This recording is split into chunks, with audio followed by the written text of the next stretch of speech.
Hello, my name is Lowell, pronouns he, him, and this is another session of Girl by Moonlight with the Danger Unexploded Spell playset, which is one that I wrote. We last time finished out a little bit of some things and did our first mission.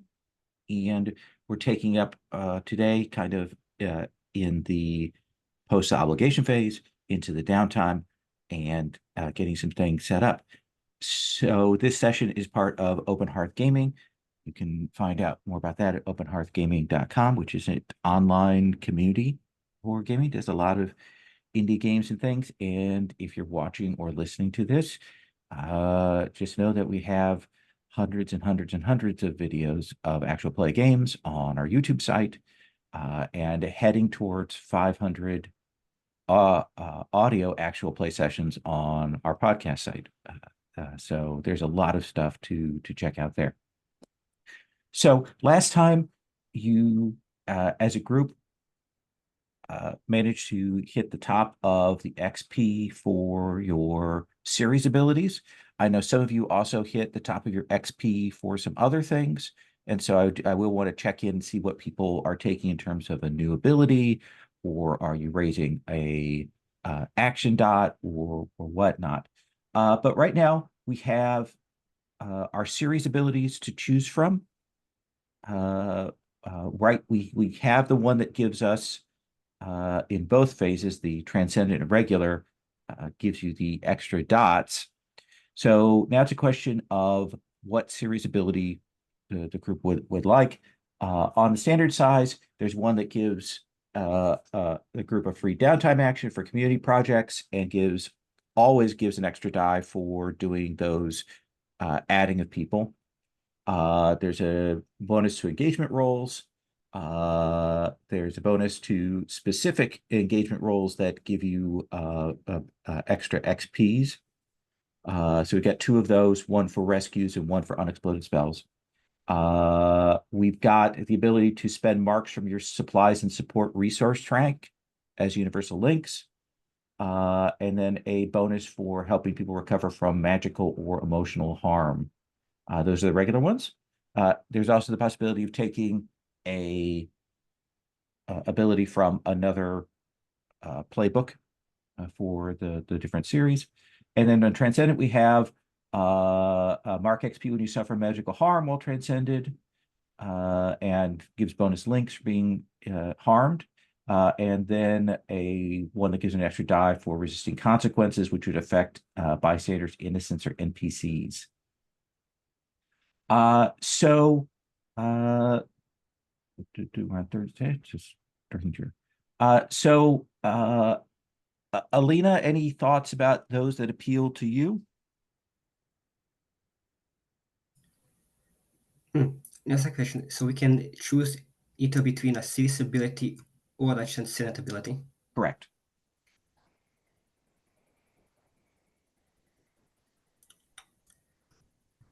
To be honest, I'm kinda fine with any of the options. Okay. I think that's a There's an fair, option with, yeah. yeah. So what about 37? Any thoughts on that? Yeah, I think I like equipped because I think it's interesting that we can get more use out of the supply clicks. And like I remember like when we were talking about the initial peak, like people talk about music of the soul for the transcendent ability, and I think that's fine too. Okay. Both of those are good, yeah. And for Akemi, thoughts on that? Uh, yeah. Um, my thoughts were kind of a few different things here. Sure. So like one, I just like Commonweal just for the like doing projects without having to actually spend your own downtime is really very impactful and helpful, especially considering sometimes we don't have the downtime for it. So having something that can allow you to do that is great. There's the channeler, which is also really amazing because when you're healing somebody, you get the extra die that helps you get hopefully a higher chance on the roll, along with the fact that you clear stress when you're helping somebody on that, which is really, really beneficial of a thing. And then there's the fact that I always like for outside influence, one of the ones I always recommend is Never Alone, which is where you can assist each other from anywhere, basically. So like if you're a group that's very spread out, Never Alone is always very nice if you want to actually assist each other. And then, yeah, I was kind of also intrigued with the rights of equality because mark EXP for like suffering harm, which is like pretty nifty. And then there's also the fact that from that you also get additional links from your harm. So it's like different things that benefit you from if you get actually harmed. Those are my thoughts. Okay. Saracena, Um, any of I, those that can we narrow down to a handful of suggestions or a few? here's the thing: is they're all delicious, Okay. and I hope that we will get to have them all. I Commonweal and having additional downtime is incredibly important. I think it definitely channeler is good because harm is so expensive in this game. It is a downtime suck. So my sense is always to go with everything that gives you more downtimes first, and then I would say 2 practical a series of improvements, and then something that's just kind of fun.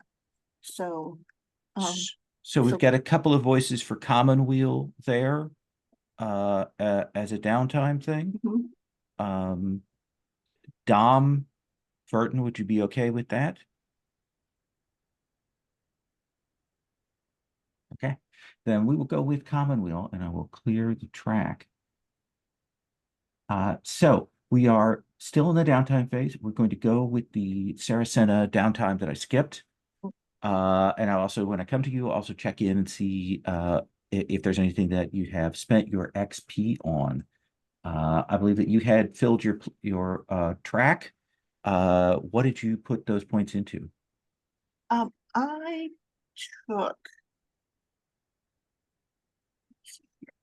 I took synchronized, which says when I'm involved in a group action, I can count multiple 6s from different roles as a critical success.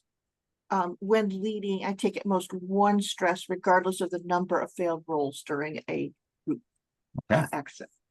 So it just gives us a really safe way to do an important role if we need to. That sounds good. All right. And what did you want to do for your first downtime action? I think that I do what I'm support and supplies. Okay. I think first, so yeah, that would be it. And how are you going about getting more supplies, getting more things for the group?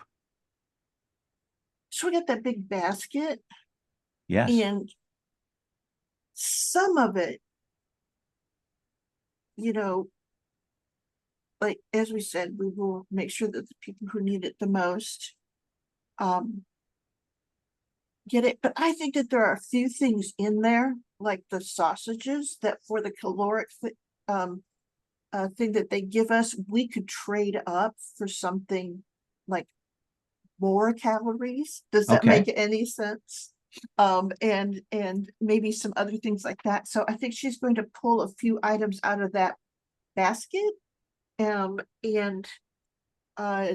take care of that way, if that makes any sense. Absolutely. Does that feel like empathize, or does that feel like analyze for analyzing the caloric count? think I don't know. Let's see here. That is such a strange question. So what you're going to do trading, which does it seem more like it is? It's probably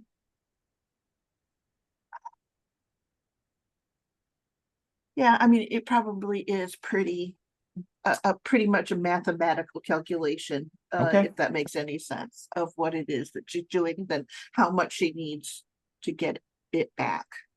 So Absolutely. Let's have you roll a die.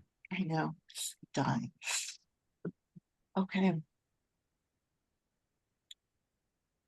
Oh, I should open up the roller, shouldn't I? Yeah, I thought I had two. Oh, here it is. Okay. Got it. A 2, of course. Okay. So That's still 2 ticks on the clock mhm. there. And that takes you up To the next into level. tier 2. And you get a question.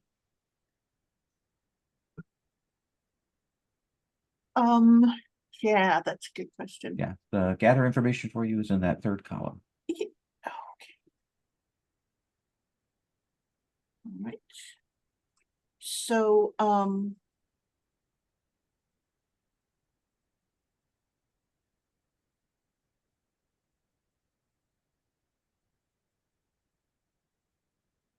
how about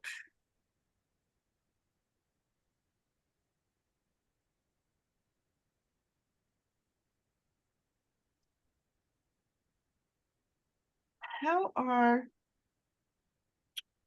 I want to ask about Marjana the Honorable. Okay. How are they and I want to say the populace connected? Like, who is she and who are her people, if that makes any sense? Where are her people? How are they all connected? So Marjana is a person from how do I put this? Her family was originally Imperials from the continent, some part of sort of the original family that kind of settled here. And then when the Empire of Hours got pushed out, her family was part of that pushing out, but they didn't do well by it. And kind of ended up being on the outside, even though there were a number of imperial families and things that got pulled into the new established government and local families and stuff. And she's kind of the last of her family, and has been a fixer in the city. Not exactly criminal element, but she's a person who spends her time making connections and getting things done. And so she's kind of risen up in that. It's notable. I mean, she's listed as part of the dissidents because she clearly does have some political ambitions, and definitely is working to, bring in certain people in the populace that owe her favors. Okay. Does that seem like a fair answer? Yes, Okay. it does. Okay. So essentially what it is we've put ourselves, at least a little bit, in the chain of favors. We are favor adjacent at this point.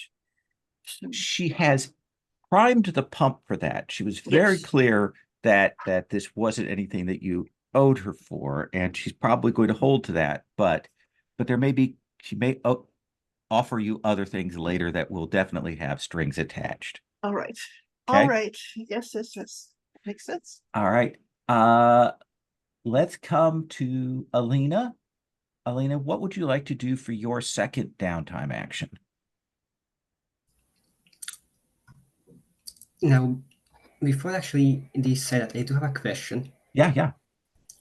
So in the Commonwealth series ability, it says community projects. I'm guessing those are different from long-term projects. So that's any of the long-term projects that go to, if we look on the series sheet, to adding people to your community.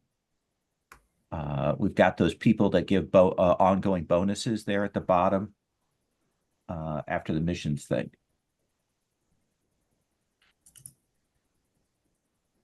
Okay.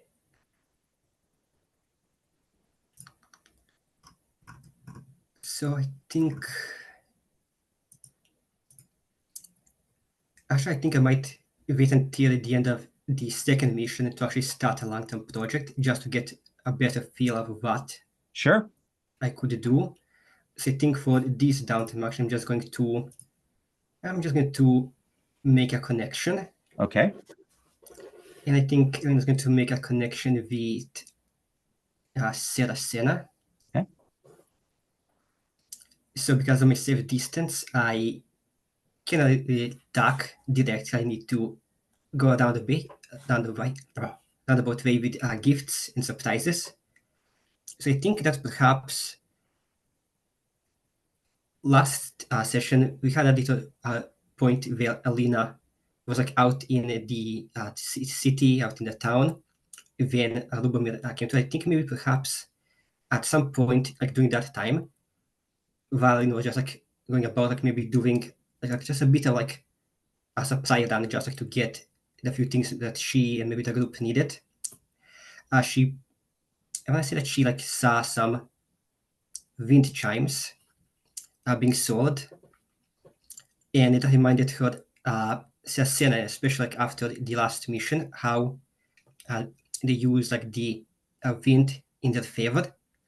So Elena put like bought like a few wind chimes, and once she got back, she made sure that Sasena wasn't up on her usual spot, and then just quickly scattered up there and like hang up around a few of the wind chimes, and then probably just left, but stay close now just to see if Sasena would actually liked this gift.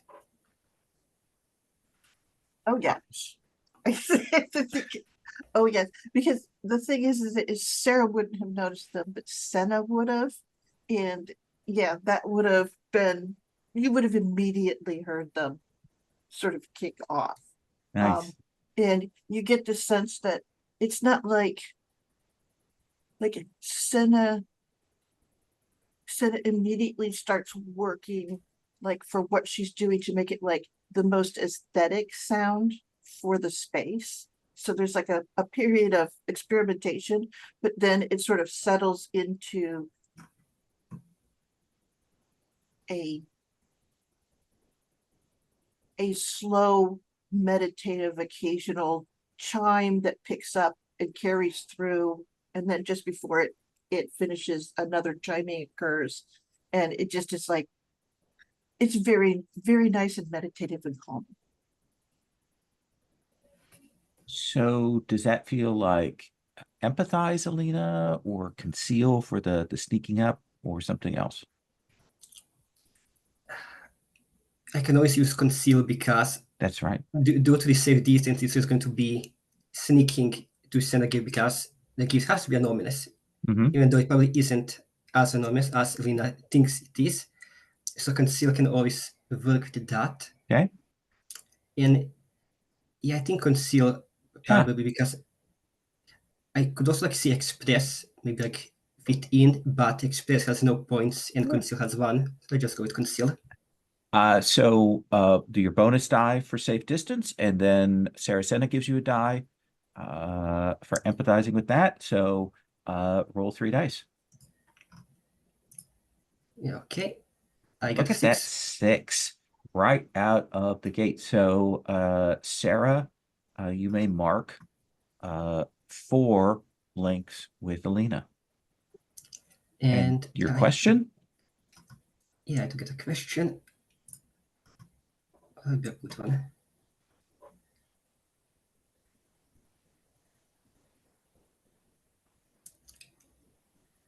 I think perhaps who here feels alone? Interesting.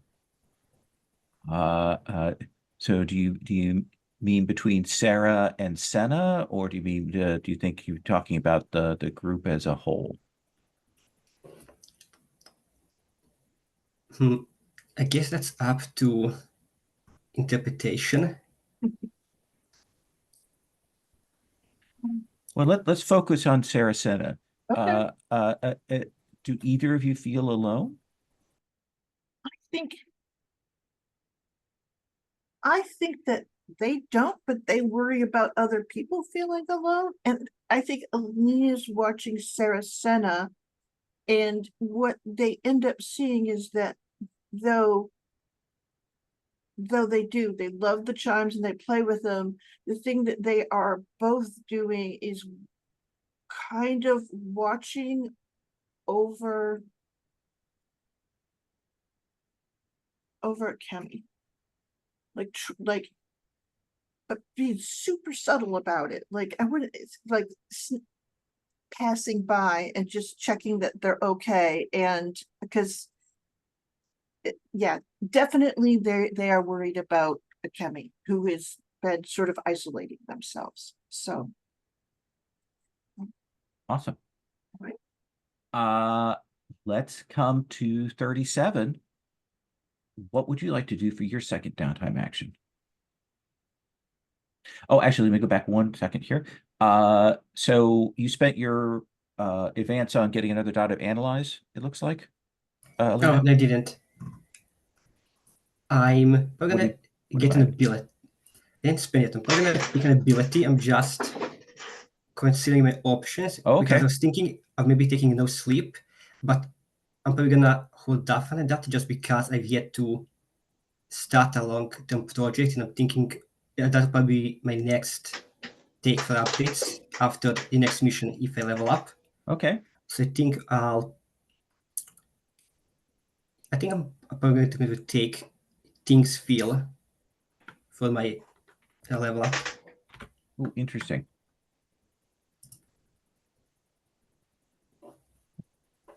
Uh, 37. Yeah, let me think. What did I do this?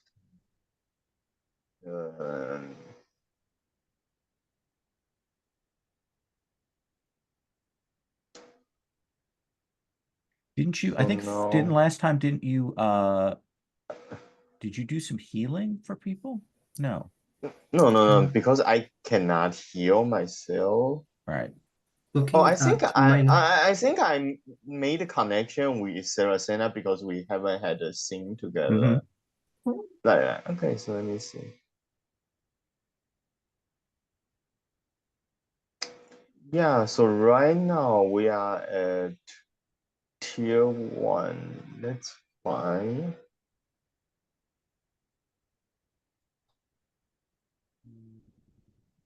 The gossip. Also the smuttery.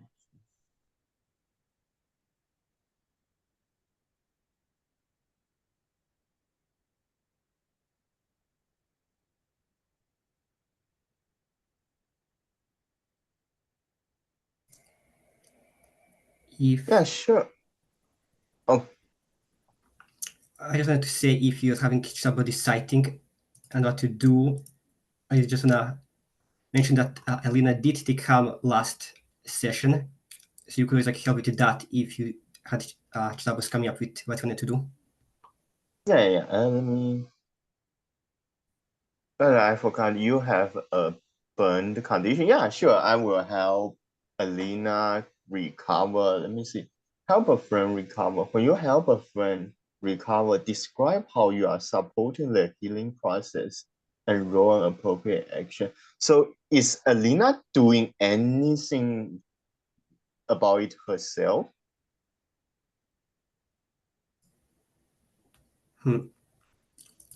I think that perhaps in this case, Alina actually doesn't do anything about it herself, in part because I think she already has this big burn mark from before, and she thinks, okay, that was worse. This isn't much compared to that. But also, I feel like some of the medical supplies that Alina like gave to Lubomir, like she doesn't want to use anymore, because she wants to like save it for the rest of the group. So she's also kind of just like toughening it through because she doesn't want to spend more of the medical supplies than she already has. Yeah, yeah. So, how am I supporting the process?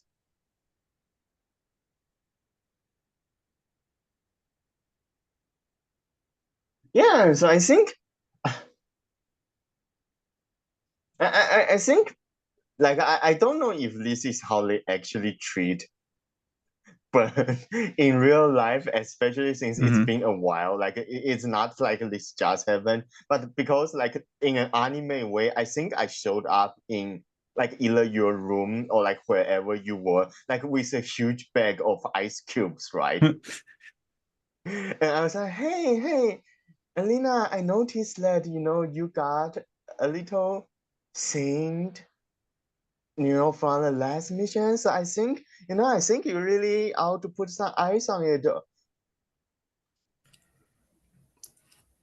I mean, naturally, that's how burn mark cheating works, but it's the data that counts. Mhm. Yeah. And I think like in an actual anime, like I probably stole all that ice cube from a convenience store somewhere, but I'm not sure that works here. But I think like we see a flashback where I'm using like my magic to, turn like melted ice back into ice cube just for this. And then like yeah. Nice. Yeah, so let me get the dice roll. What does that feel like in terms of the ability you're using to do that?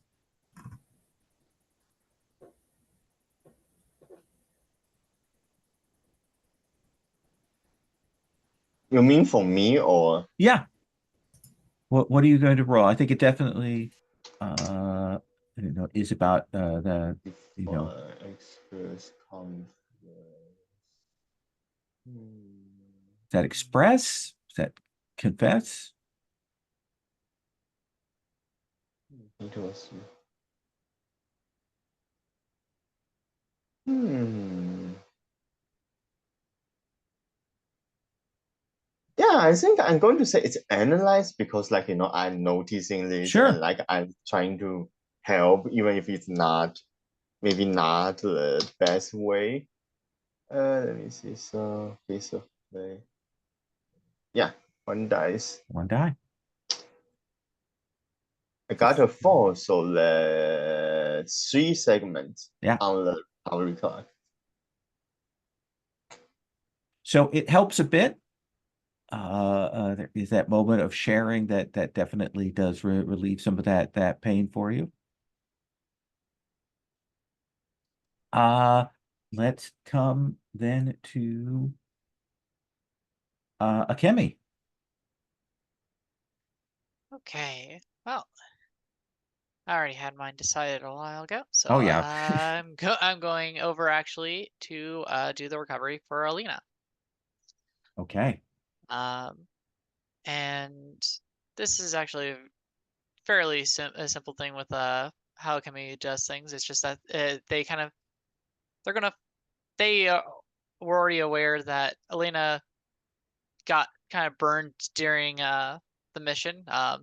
Wasn't too hard to see that in the aftermath. Fire leaves remnants of being on people, and having finally gotten their supplies, they rifled through what they've kept, what little they've kept of them for themselves, and they find what they were looking for, which is a little bit of honey. Knowing very well that once a burn is on there, the best way to kind of help it kind of soothe out and kind of heal up is just placing a bit of honey on there. So they're going to find Alina and just be like, and in almost a kind of very abrupt way. It's like they're like it's like they just come up. It's like where's your burns at? Just kind of just straight up like not beating around the bush kind of thing. I wanna say like maybe like as like Kim like finds Elena, like she'll see these like comically large like bag of ice, like just like on top of Elena, just like I feel like maybe like if somebody just like taking like this, like this like giant bag of ice and just like place it on Elena, and like cannot really get back to like under it. So she's just they're just looking at you under all this ice, being like,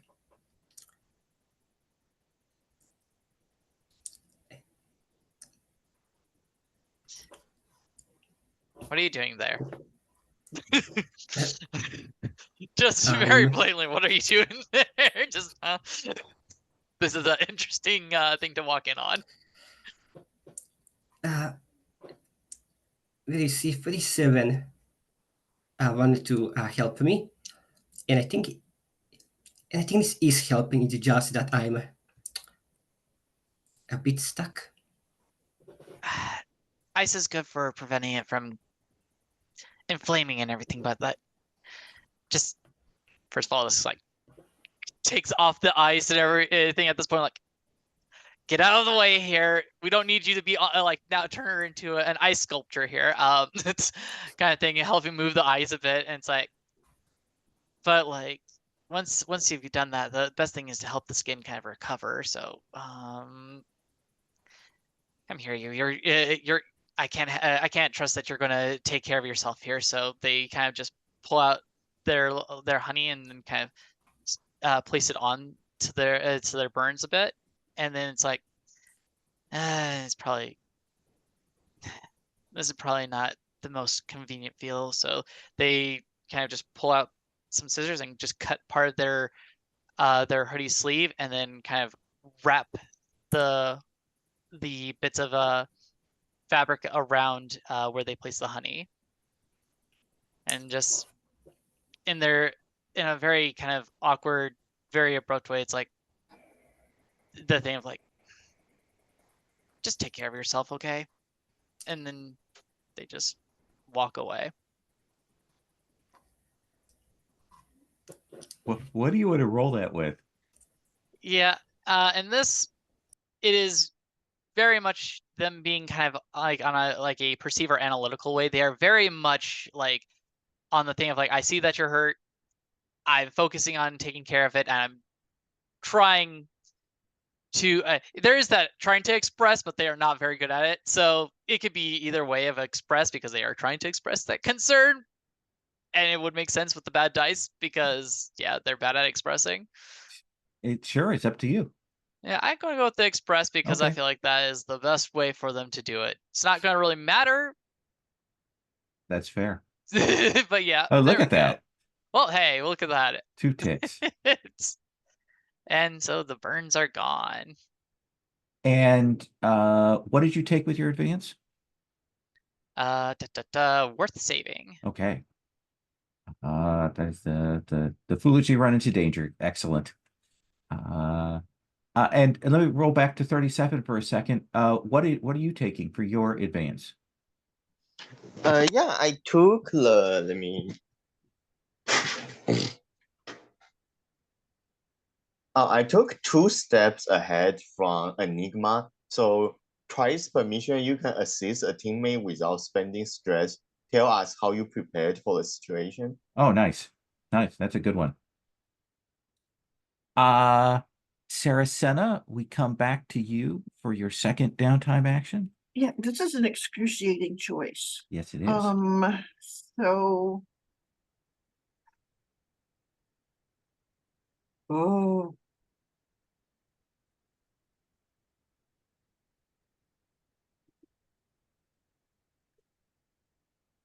Really? Okay.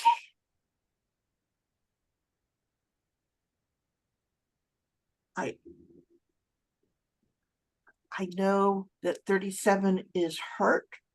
37 always says the weirdest things, and I'm sure that when I go to help them, they will say something weird that I won't understand, but I'm still going to try to help them. So she'll go. And I think that is the thing, is that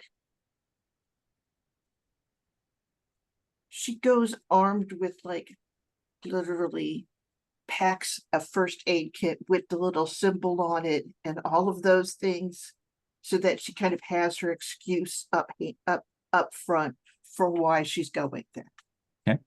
Okay. And goes up to the side balcony then, 37, like waits till she sees some movement there and then hurries over to catch her there. Yeah, And- yeah, yeah. Yeah. No, 37, where's your injury at now? Like, where do we see the frostbite? Yeah, I think last time someone already helped me recover a little bit. I forgot what was it that they did. I can check. Maybe that was Elena, who Oh, got right, like a little pocket watch heater to help you heat That's up right. the frostbite. Yeah. So I think I think like that's what I'm doing, right? Because like yeah, because why not? And like so I think that's where like Sarah find me, right? Like I'm, you know.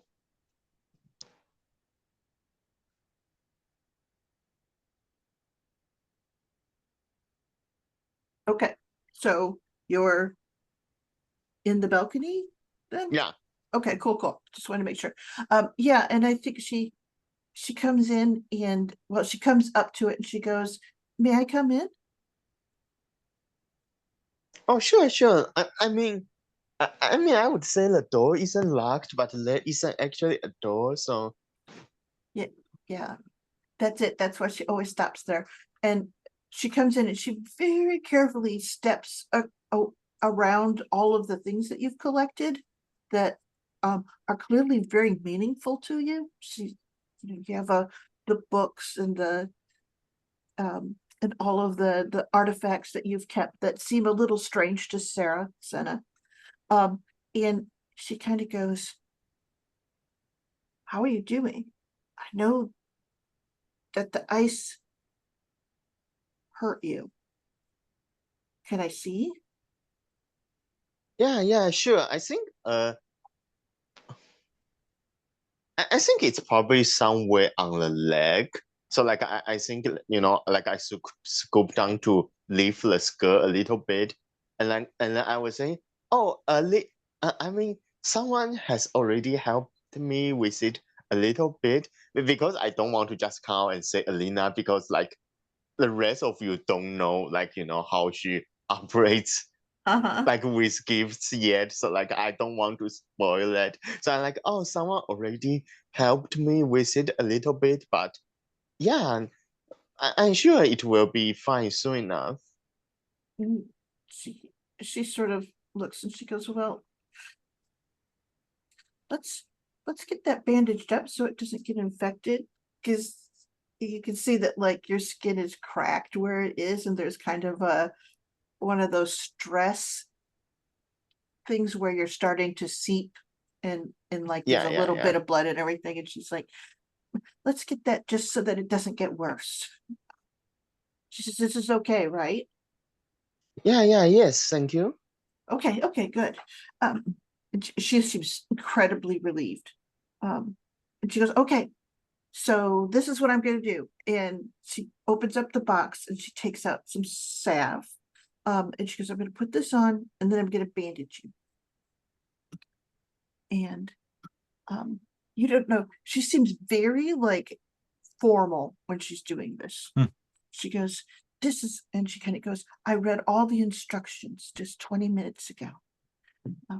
And you have the impression that while she's doing all of this, she's reciting the steps in her head. So I am going to roll.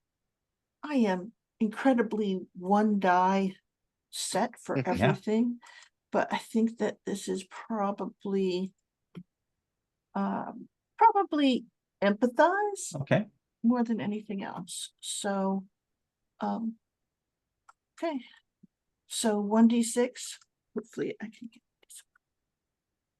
You go. 5, yes. So that should take care of it. Excellent. Yeah, 5 is 3 ticks, right? 2 ticks, but 2 that's ticks. certainly enough. Yeah. Oh. Oh no, you're right. 3 ticks. You're right. Oh, Yeah, wow. Yeah. Yeah, Okay. yeah. Because I think for recovery clock it carries over. So like the next time if I got hurt, I would just need to feel 3 ticks. Oh, does it? Does it? I think it only carries over if you had any harm left over, because you have none left. okay. It just disappears. Yeah. Yeah, no, that's fine. That would be a nice ability, though. That's Yeah. You can pre-heal someone. Yeah, That's a great bank your healing. bank your healing. That's a really great ability for someone with truly bizarre powers. So I like it. We come back to Akemi, who gets their extra downtime action. Okay. Well, let's see. So I'll be doing the supply runs here. Okay. And this I think is more or less Akemi is pretty much in the mode of like, wherever I see there is a need for the populace, people who are especially struggling, they're kind of going around and helping out. So I guess they were kind of looking around, seeing where there is already a need that is not being fulfilled, basically. So out in the streets, are you distributing more things from that basket, or are you avoiding that? Or like, what do we see you, or is it just doing tasks? Akemi is not really caring about like what's in this basket. This basket was given by the other person, but hey, this can be used for people who actually have need. So yeah, they're taking this basket, whatever's left over, and being pretty much okay. Let's get to the people here. Talked about kind of watching the situations that city like perceive or something else.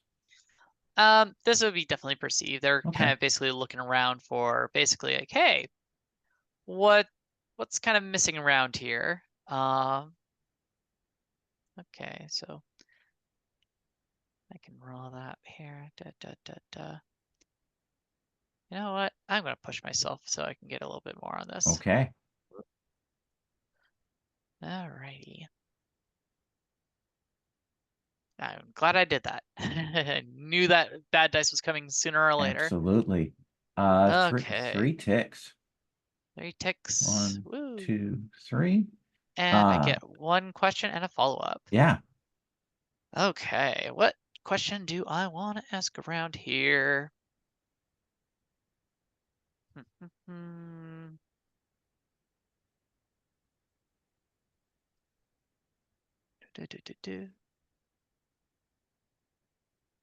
Okay.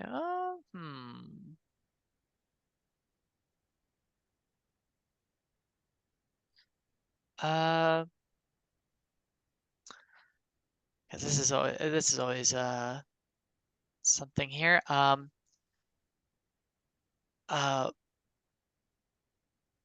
I'll go with I'm between 2 of them. Oh gosh. I hate when I have to choose. Yeah,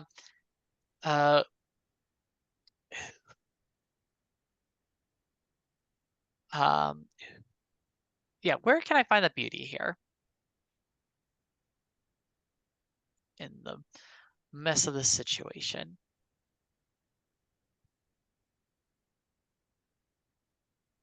I think that as you are kind of going around this time, and again, Scuttle is restrained, but still not happy about you giving away the food and stuff. I think you return back to one of those areas that you've given out things before, and you will see that in one of these places where there's a wall there. It's not particularly colorful because There's not a lot of readily accessible dyes and things like that right now, but definitely some colored chalk and things. And you will see that along one standing wall of a building, the rest of the building is down. The kids in the neighborhood have clearly been drawing, and it takes you a second to realize that they've drawn Scuttle like all over here, and have drawn various versions of him. They've tried to find stuff that would, replicate that brass and gold as best they could, and they've clearly done that. And you probably see that there are even some kids playing, and they've clearly found some bits and metal and junk and things like that, and they've kind of made it into a spider-like body that sort of looks like it. And they're playing with their relic, like that's the thing. As spooked as they were by Scuttle last time, the kids seem fascinated by that. Oh my goodness, I love that. And then my follow-up question is, from this is, who in the in forms of leadership can I get involved with that may or may not be able to help these orphaned children and give them a better chance at things? I think this is probably the first time that you start hearing the name actively of Pastor Bordacuda. Like you maybe heard it before, but you're more in this neighborhood hearing about that.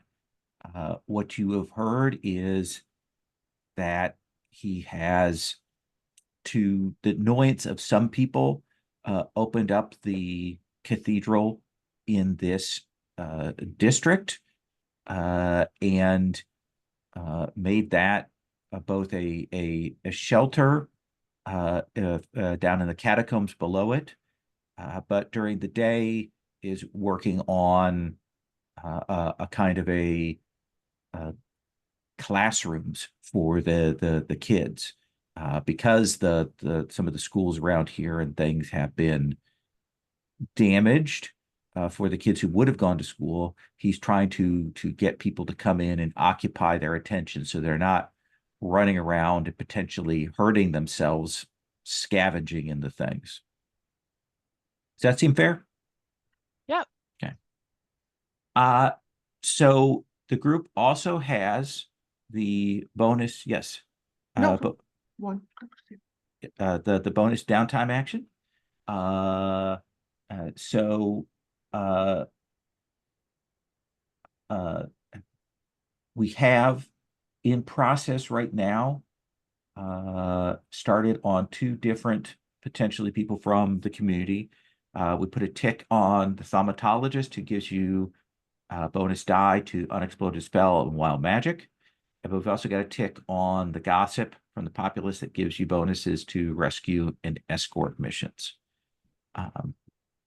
So one thing I was thinking and all is we currently have been doing a lot of rescue, and we haven't yet, I think, as a group, kind of come across anything with wild magics. I don't know, like we might get more payout from populace right away compared to thaumaturgic, but like I think that's one of the things. But then it's like I think what we also might want to look at is what comes after each. Like if we do the gossip, we have the thing where we can get like the inkeep for the 1D connection.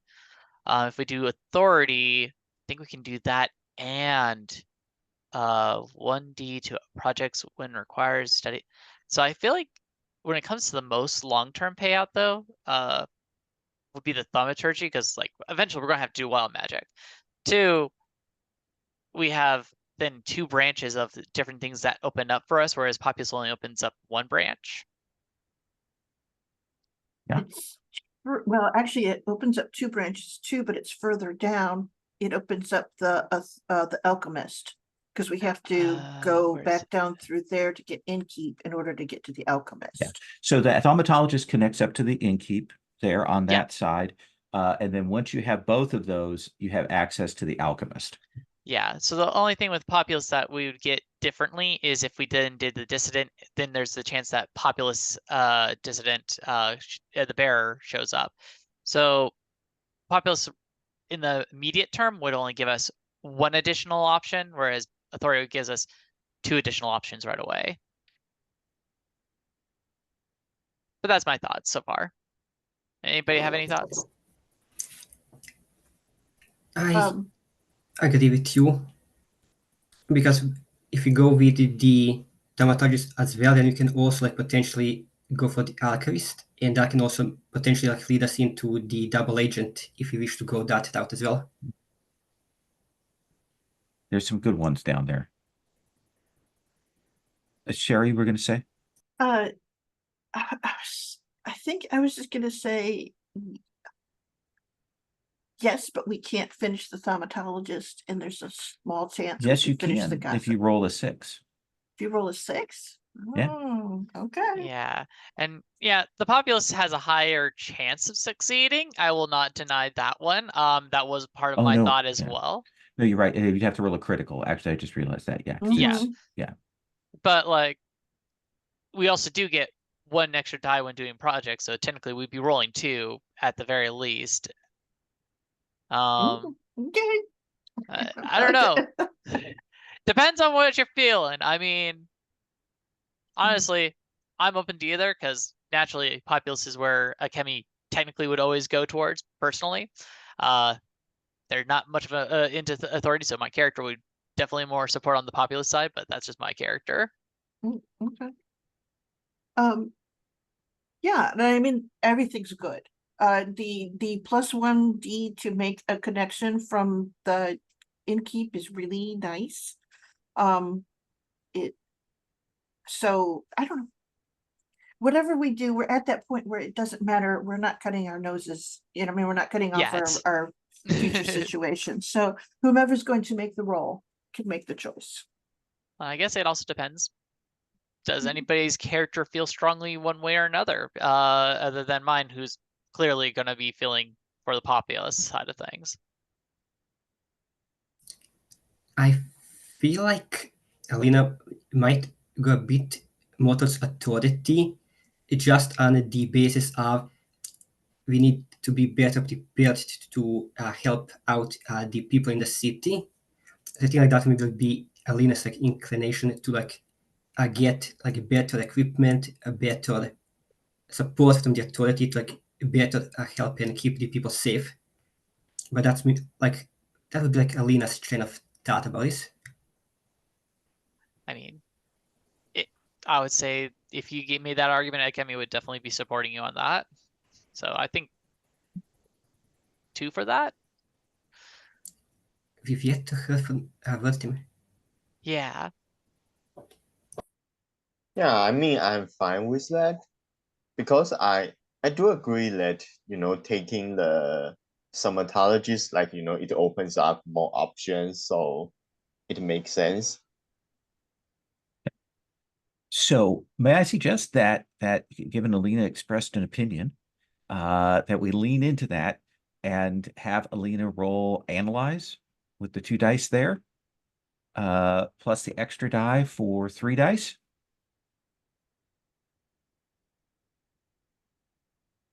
Does that seem reasonable? Yep. Okay. Alina, would you roll 3d6 then? And then we'll talk about what that looks like.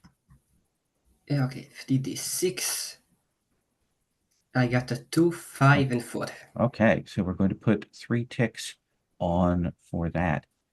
So how do you think Alina goes about, like, is it that you go to talk to the thaumatologist? Is it that you're kind of looking to see who could help you out? Like, what do you think that looks like? I feel like perhaps how this looks like is Alina. Just give me a second. Yes, I think that perhaps like while maybe like working like on a project of some kind, Alina like reminded like of what are like the unexploded spells that go off in the city during like the blitz. Mm-hmm. And I think she might have contacted someone in the corps, like let's say like either the High Counselor lady because she's the head of the authorities, or perhaps maybe someone else from the corps, like maybe Sylvester, maybe Seri, Mm-hmm.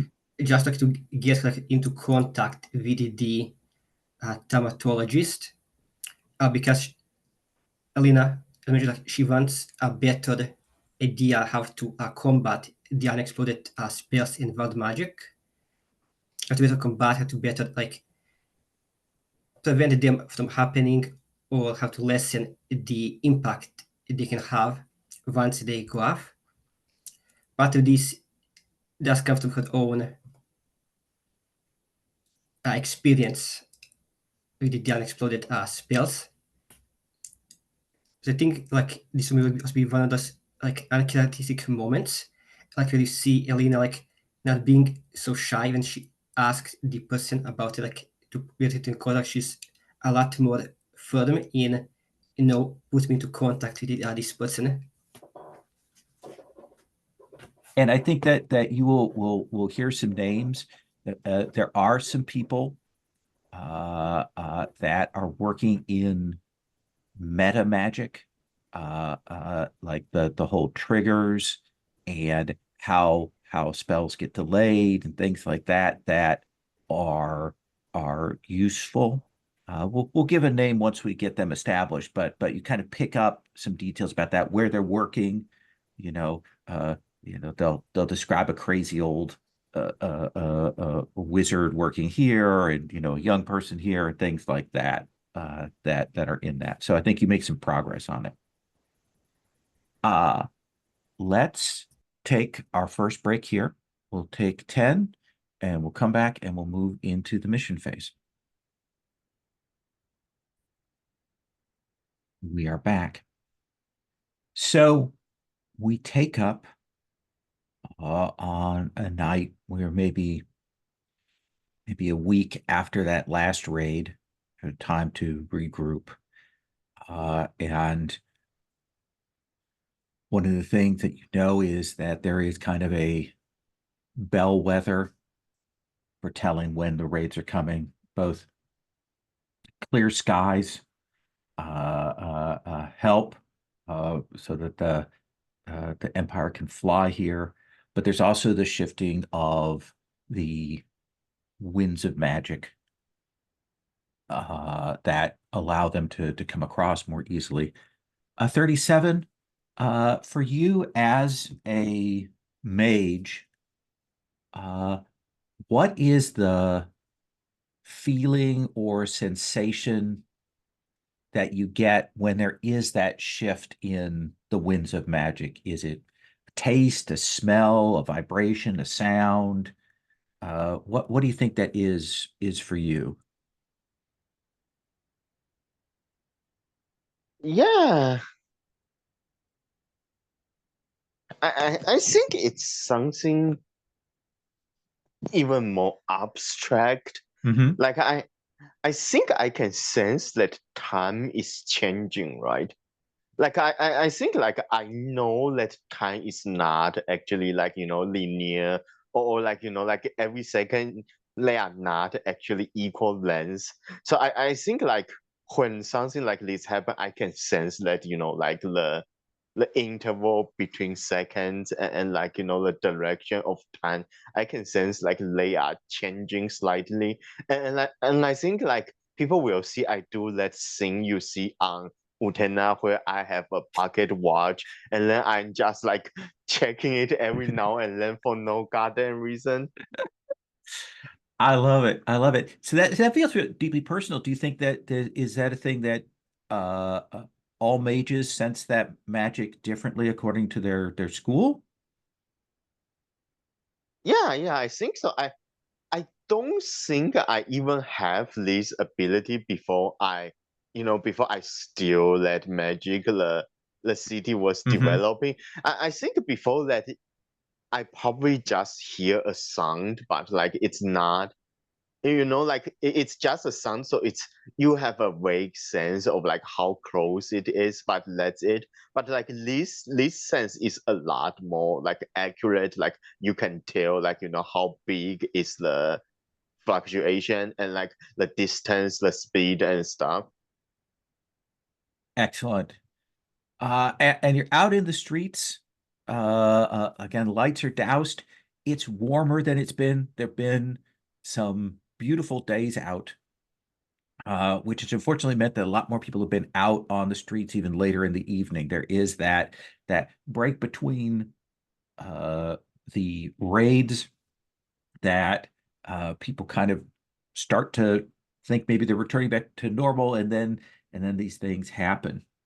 I think as you are traveling through the area of your patrol, you will see another one of these core there that kind of cross your paths.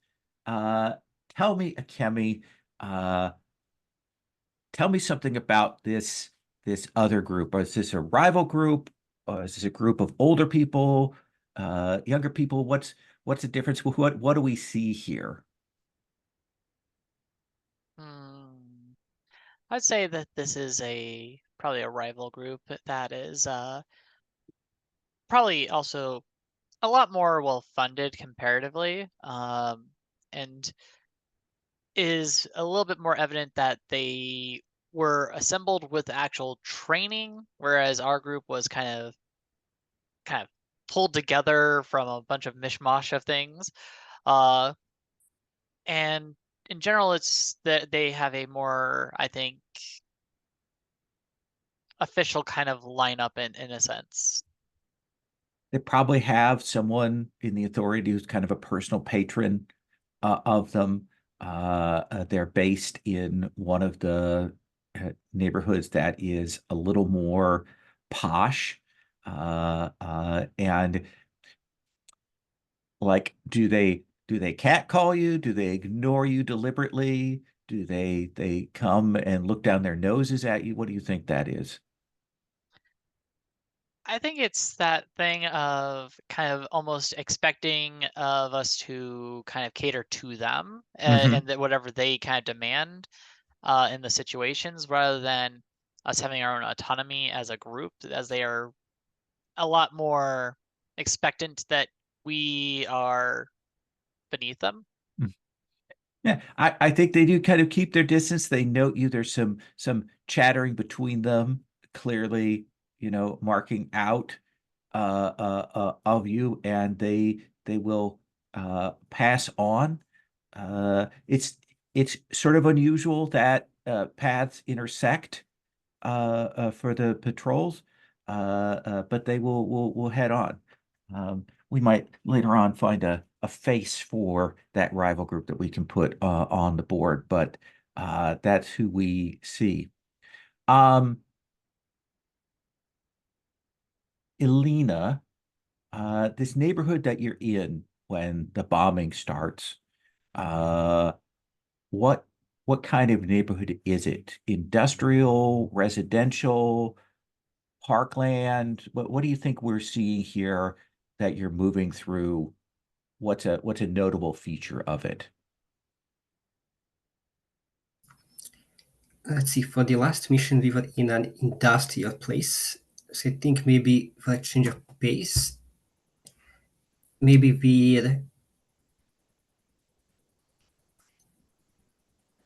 I want to say that perhaps we're in like a district that's more meant for like leisure. So a district that has like a lot of like open like parks and maybe a lot of like entertainment establishments rather than actually industry that provides an actual like use or residential like this is like the entertainment district of the like city. taverns, dance halls, places like that, that you're kind of a little nervous because, you know, they're supposed to be closing and sending people out, but the lights are still on. You know, people are just starting to kind of, you know, do the last call and be sent out. And as you kind of entered into the edge of this district, you will hear from around just a long series of explosions from deeper at the heart of this. Like clearly a mass of things has fallen. And you're kind of making your way along again, slowed by visibility, by like you have maps of the area, but you'll get to a particular street and there's a crater and you have to go around and that kind of thing. But you will see a courier. They have these people that travel back and forth across the city here. Saracena, you see one of these authority couriers. How are they traveling? Are they on a bike? Are they on some kind of diesel punk motorcycle? Are they on a beast? Are they traveling via magic item? Like, what do you think we see? I think that they have I do like the idea of the diesel punk motorcycle, but it's got like a jumping ability, like it's almost like a stunt bike in some cases. Like essentially he can rev it up and get the power to like do a leap over that crater. So it's probably like we've stopped by the crater, we've paused long enough to put it on our map, and then he roars up. It jumps the crater. Jump, kind of comes. You hear that revving of that, that telltale sound, and you will see this courier jumps the crater. You know, does that peel out Akira style to break the bike? And you know, there's a scarf blowing in the wind, and you'll see her pull her goggles off. You know, she's got the soot on her face. She knows she's cool. I fall in love, you know, the usual. And she'll say, you need to get over to the river. The bridge is down, and there are creatures. You need to get there now. Okay. And she kind of goes, she holds up her map and goes here, and she does the route. Okay. And they do that. Okay. Points to it and then revs to clearly go and alert other people. Okay. We're going to go to our engagement roll here. So we have the base die. This is a tier 1 mission, and you are on tier 2. Particularly heroic or noble. I think what you're about to see is it's going to be. So I'm going to give you an extra die. You've got the resources. The fate of a friend, no. So let's say 3 dice. Did I make you roll last time? Someone roll last time, or did I roll? She made me roll last time. Okay, in that case, Dom, Alina, this is your turn in the hot seat for rolling 3d6. I think I've rolled 3d6 every single time this session so far. Well, that's nice. Ooh, but that is not. So we will see your group running towards the river. And one of the things about this is, as we talked, there are a lot of rivers crisscrossing, but this is a major artery. This is one of the wider rivers, fast flowing, rushing water here. And you will see as you kind of get to the side of the dock, a couple of things. One is it's kind of a suspension bridge, and the end that is on the far side has collapsed. So the bridge has done that kind of fall, and part of it is in the water. It's hard to tell. You can tell that there are people on the bridge because it's a major thoroughfare, but it's got kind of tarps and things on top of it, so things are tangled up there. It does seem like a lot of people were on it just from the what you're seeing.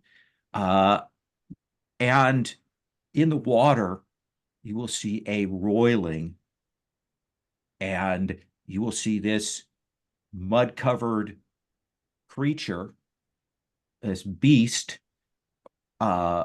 moving over along the water, swimming through it like a big mud-covered fish, towards the end of the river, towards the end of the bridge that has fallen in. At the same time, you see another summoned creature. Again, these are particularly dangerous bombs that they throw, where they essentially shrink and stuff a monster into a bomb, such that when it falls, there's a release of it.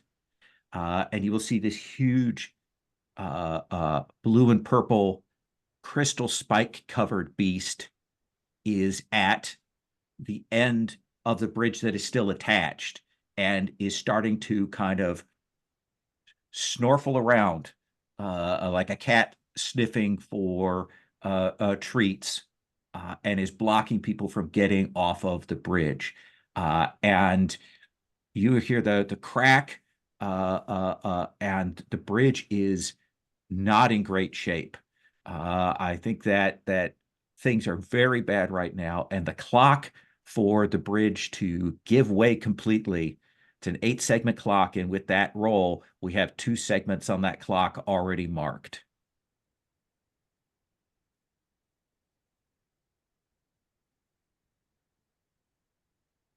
So, 37. What do you want to do?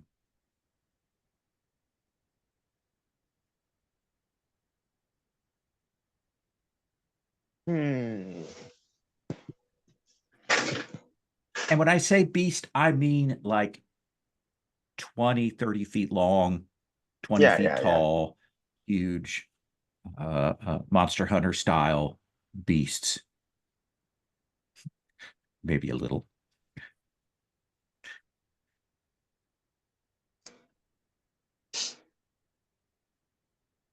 So is anyone like civilian in danger here? Oh yeah, the bridge is covered with civilians.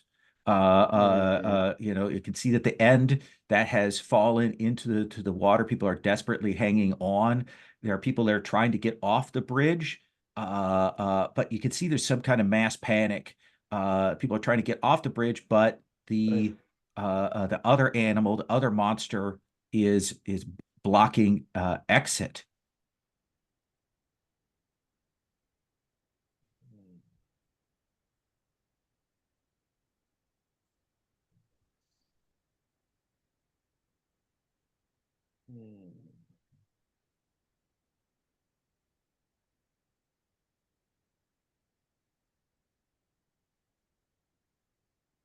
Yeah, I think actually because like if the people are panicking for now, I'm just going to go coordinate the like evacuation, right?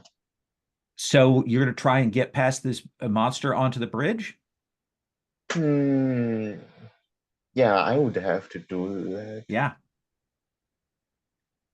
So what do you want to roll to do that? You know, I want to use my Solid Coming ability to mark my special armor and say that, like, before anyone realize what's happening, I am already at the other end of the bridge. Okay. Like, Absolutely. it's not clear if I teleported or like, if I split up with the group and then went the other way earlier, but like somehow I'm already there. I like the idea that there for a moment there's a ghost after image of you with the group. Yeah, so mark special armor. You will teleport. You are in this, and I think you will immediately realize that, I mean, there are like 50, 60 people on this bridge. And it looks like they are under some kind of fear spell. Like that's why there are so many people on the bridge, some sort of bomb that sent people running, scurrying from the other district. So what do you want to do? So does that mean I still need to use transcendence to get like effect, Oh yeah, increase absolutely. effect? Yeah, okay, then I guess I will. And then I think again, I'm going to use express and like use, music to get people to pay attention to me and to like, and then once they do, I'm going to tell them to like, form orderly lines and like I think evacuate. you'll realize that you have to deal with that fear spell first. Yeah. So that's what I'm going to do. Like, Okay. So empathize. So you've got one die from that as you've kind of teleported over, you see that spell. If you pull your violin out, do you want to push yourself? is there a poison promise I can take?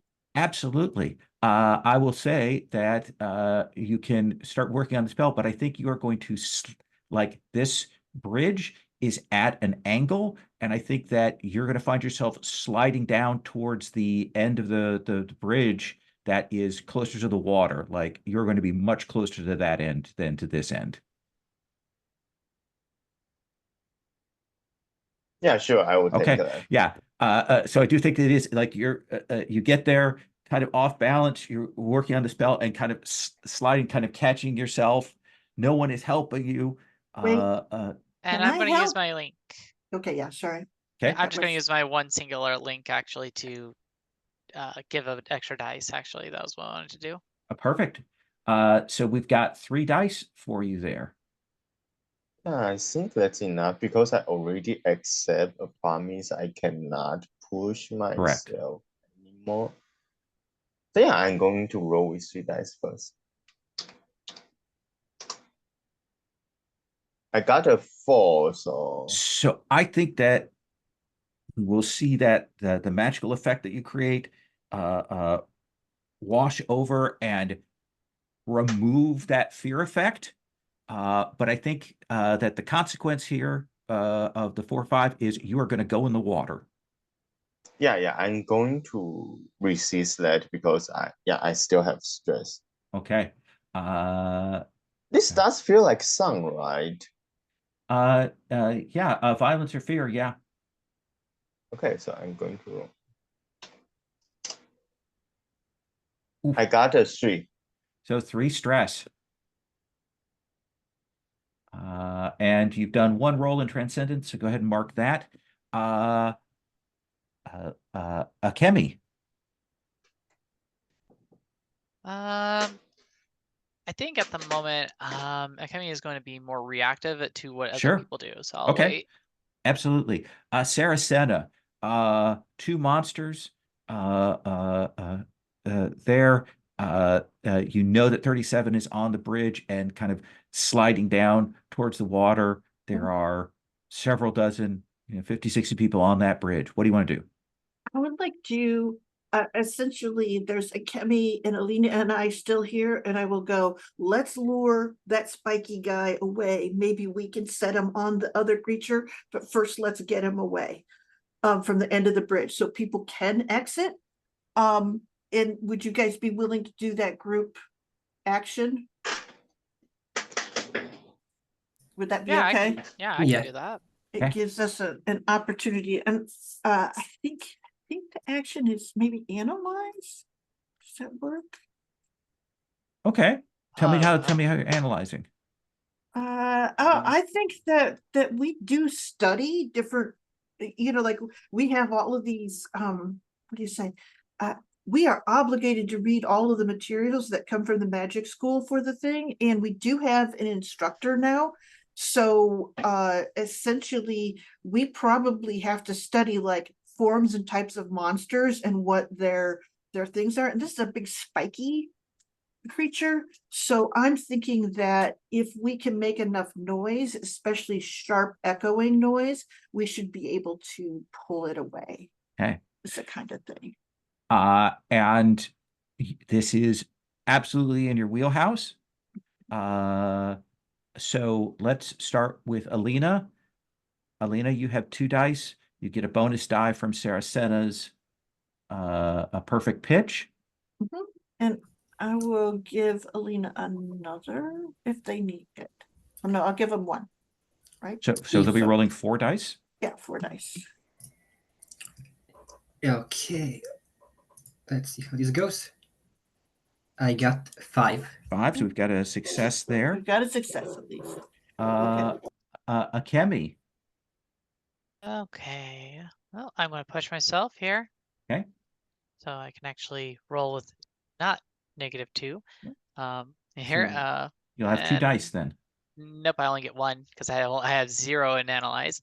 But if you push yourself, you got to die, and then you get the bonus die from Saracena, right? Oh, I forgot Saracena's thing. Yeah. Okay. Well, I'll roll 1 more die. So that was 2 and then 4. Okay. 4. So I got. So 4, 5. And then Saracena, you can roll with Alina's 2 dice. Okay. And do you have anything else that gives you a bonus? Just a skill hit, I guess. But yeah, Okay. so 2d6 then, or 3d6? 2d6, unless you want to push yourself. Oh, where am I? I always take the most stress at the very beginning of things. 'Cause that's Or you like can how take a poison promise. No, I leave that to other people. I'm the person who helps clean up after the process. No, eventually I will do it. I will Okay. you will get me pushed to that point, but it will. Okay. So that's 2d6, right? If you push yourself 3. Okay, I will do that.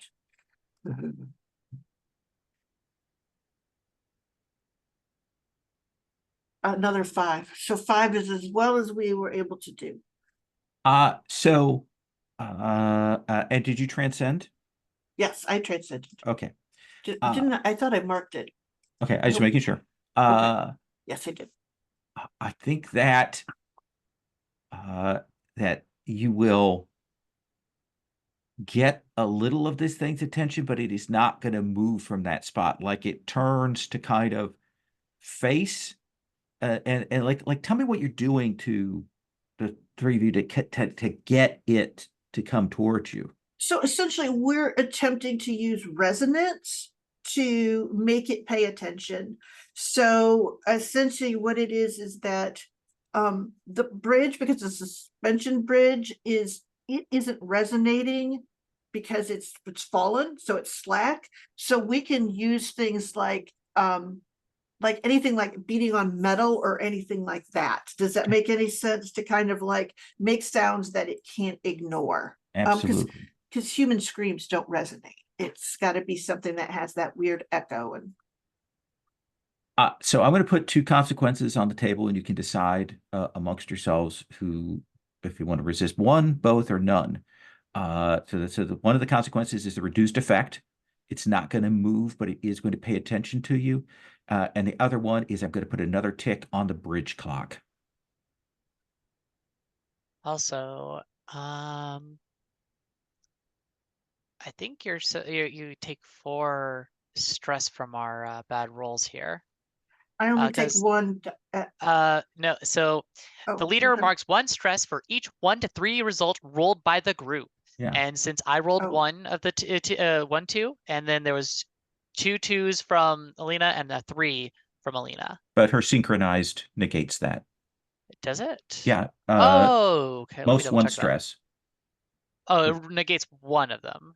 Take at most 1 stress. Yeah. Oh, okay. That's actually nice. Okay. It's super nice. Yeah. Yeah. So only 1 stress. Okay. I was just like, okay. Yeah, there's group actions have the thing of like, oh, you gotta be careful on those on how much dice people have sometimes. But yeah, so Sarah, you will mark 1. Yes, I did. Oh wait, no, I didn't. Sorry. I did. And I'll give you first bite at resisting consequences. Yeah, I think I will resist the monster not moving. Okay. I will Oh, we'll make it come after us because that's the dumbest choice. So there you go. Okay, I think that's probably Sun to resist. Sure. So 1d6 for me. So 5. Just one. Does someone want to resist, or I mean, it's just one tick, so it's probably not a big deal. To keep the bridge from going down. Yeah, it goes to 3 out of 8. You got plenty of space left on that. Mhm. Okay. Uh, So we put that tick on that bridge. Alina, you've helped out with this group action. The monster is kind of turned, dun, dun, dun, dun, you know, big head, spikes, kind of starting to move towards where you're at and away from the bridge and the people there. Yeah, okay, so the monster is moving towards us. Oh, yes. Yeah, I think you'll start to okay. see on the crystals, you start to see some crackling. And you realize that it has some lightning element to it. Yeah, okay, that's fun.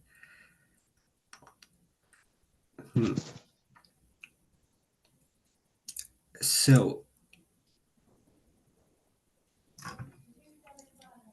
I will be your death. okay. I do like the idea of like maybe like pushing this creature like down into the water, because maybe it would like fight the other one, or at least because you did not describe it as like lightning property, so maybe by pushing it into the water it will just shock the other one, and hopefully the water is deep enough to at least maybe not drown Mm-hmm. this other creature, but at least like slow it down, limit its movement. Now the question is, do I think I can do that myself, or should I? Actually, I know is what I'm going to do. I think I'm going to transcend, Okay. so then I can use my heals one I prepared earlier, which allows me to, once per transcendence, you may activate a flashback without spending stress to create a device that is one of the following. Okay. I'm gonna do the last one, create an opportunity for an ally. So I think we have like a flashback where we see Elena like tinkering like with some stuff, and we see that Elena has, by pure accident, basically created like this landmine. So I think that perhaps in a group action, like as we were creating like all this noise, Elena was also like we saw where the creature would go to us, and basically just like planted like a few of the landmines, so that when he like steps on it, it would just be like off balance, which would like allow us to potentially somehow like push it Okay. down into the river. Yeah. That seems fair. One of the things is, again, this thing is huge. So, like actually trying to physically, magically move it is going to have reduced effects. So you're trying to essentially do a setup action to make it easier to move. Does that seem fair? Yeah, that's what I was going for with the create an opportunity, because I doubt that Elena could do this, but Sure. unlikely hero who likes to just go headfirst into danger might appreciate this opportunity. Absolutely. And so you don't have to spend stress, but let's have the roll for actually doing the setup action. Okay, that would be teamwork, setup, teammate. Yeah. What do Okay. you want to roll that with?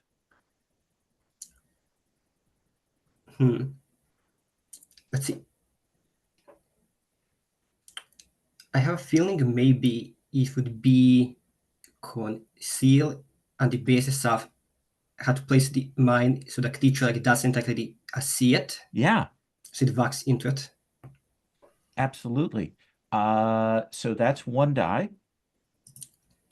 That's on the end. I think I think I'm gonna push myself. Okay. So mark 2 stress. You get 2 dice.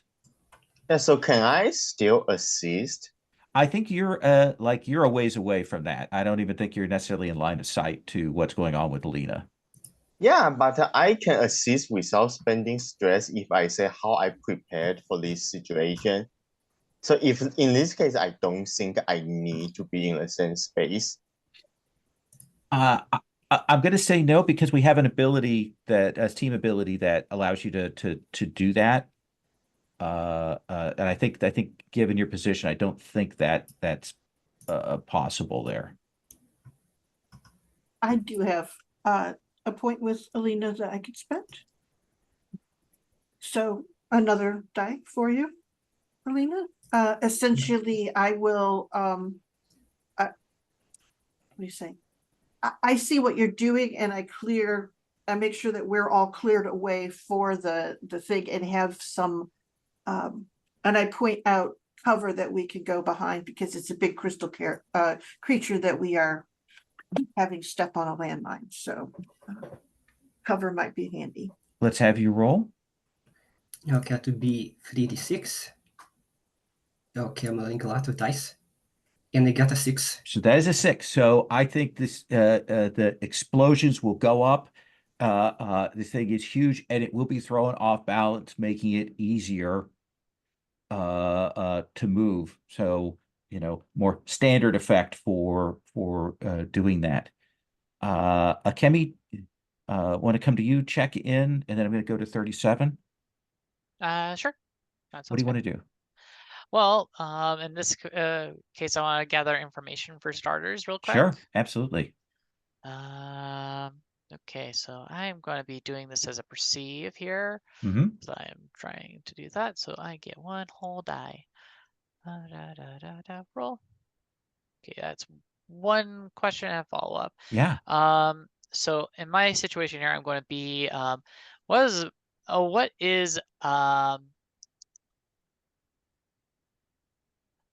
what is my unmet needs in which I can kind of guarantee this little friend here, well, big friend, gets definitely knocked over by this landmine. What can I? Well, it's off balance from the landmine, so it's probably kind of stumbled and gotten closer to the river's edge. Okay. With there are 2 possibilities. One would be to find a vehicle and ram it into it. The other would be to try and get on it and try to drive it towards the river. Okay, and then my follow-up question, Yeah. I guess, would be, is there any vehicle nearby that I can nab? I think if you are asking that, then I think we the camera pans back behind you, and we can see that there is a diesel punk double-decker bus. Oh yeah, I'm going driving. I know what I'm doing. I am rushing towards that towards that bus, and I'm going to try and get that going in. Okay. So what do you want to roll for driving this double-decker bus into this thing? Again, you don't have transcendence, so you are down a tick, but you are a reduced effect. But what do you want to do? Yeah, I'm definitely doing this as a kind of a defy kind of thing here. I am definitely being kind of well and crazy with this thing here. With mustering my courage to face this opposition by just best way to do it, headlong. Okay. And then I'm going to push myself. And I'm going to give you some help essentially as well. So I think what it is I will give you some screening by having Senna kick up a bunch of debris between the monster and you moving across to get to the bus, so it doesn't see you. Okay. So we are risky, low, and you've got 3 dice. Okay. Got 6. That is a 6. So I think that you will smash this bus. What is that like? Where do you hit it? Do you hit it on the side? Do you hit it in the snout? Do you come up from behind? Like, what do we see? I think I'm ultimately I'm trying to go for the best way to like shove something over is to hit it at its center of gravity. So I'm kind of going right kind of at the midsection of it and everything if I can to kind of be like, okay, and I can slightly tilt it even if with it.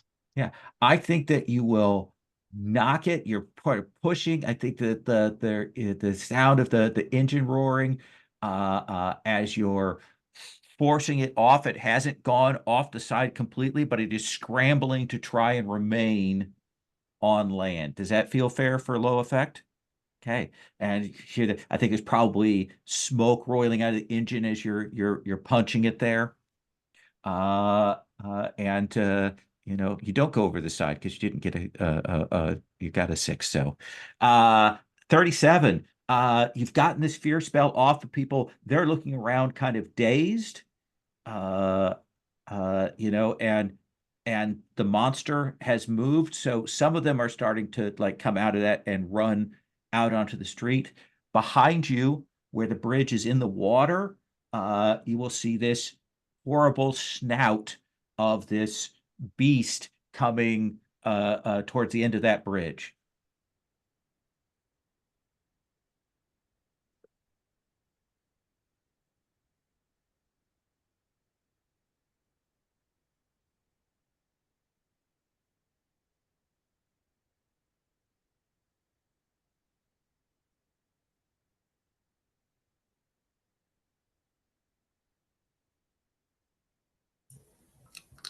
What team are you? Perhaps This is second. this is for 37.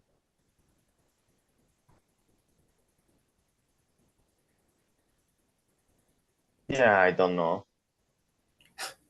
Okay. You're more interested in getting the people off, or dealing with the monster, or trying to support the bridge, or something of that sort? Yeah, I think I'm going to continue to try to get the people off the bridge. Okay. Yeah, you got that spell off, so you can organize them. What do you want to do this with?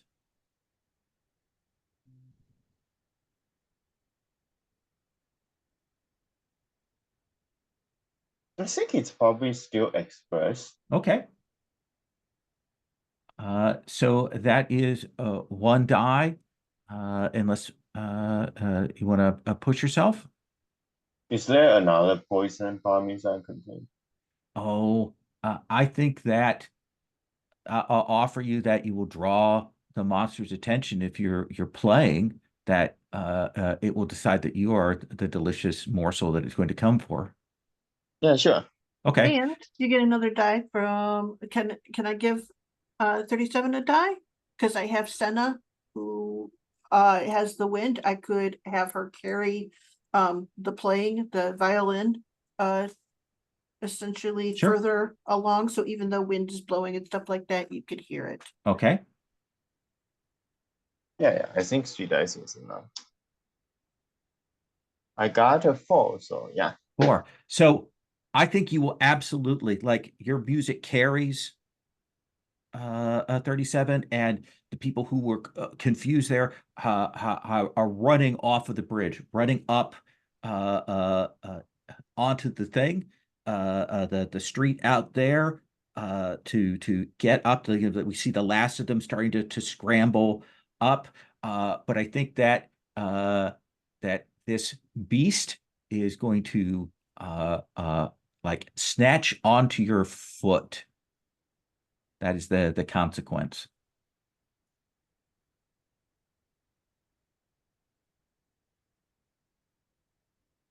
Yeah, can I resist that? Absolutely. Yeah. That feels like sun again. I got a 6. 6. So this thing, its head is probably the size of you, and it comes up wet, slick, covered with mud, like a huge, horrible fish thing. And there is this snap as it tries to catch your foot, and you will Like, how do you avoid it? Is it more magical? Is it more physical? Yeah, I think it's just that when it comes up, I'm already somewhere else, right? Because like I have some idea about how these things like they move. So like I just like I think like I know how far their necks can turn or something. So like by the time they come up, I have already turned into like a corner where like they cannot reach. Yeah. Jumped up, kind of grabbed onto, brace yourself because you're at about a 45-degree angle. This thing's head is up on the thing, and you can see now that it's starting to push to get up on that bridge and come after you. Let's come back to Saracena.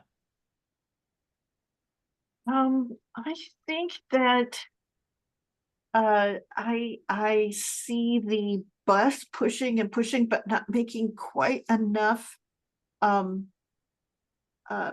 pull push. And I think that probably what I'm going to do is one of the things is that with the diesel punk and all the vacuum tubes and stuff is when things get bad, those vacuum tubes get too hot and you have to cool them down so that they can keep on working. So I think that might be that she sends Senna to essentially whip around and draw as much of that heat away and maybe push it over the monster too to sort of make it want to move away from the bridge at probably its tail, which is going to react. How do you say? It's going to flick away from that heat, so that might help topple it. So that's my theory of what I'm doing. Okay. So your intention is to like take advantage of the setup, take advantage of and to push it off of there. Yes. I think between the bus pushing against it with a flying blind, a Chemi, just hitting the pedals, and this thing being off balance on the edge, I think that's standard effect, risky. Okay.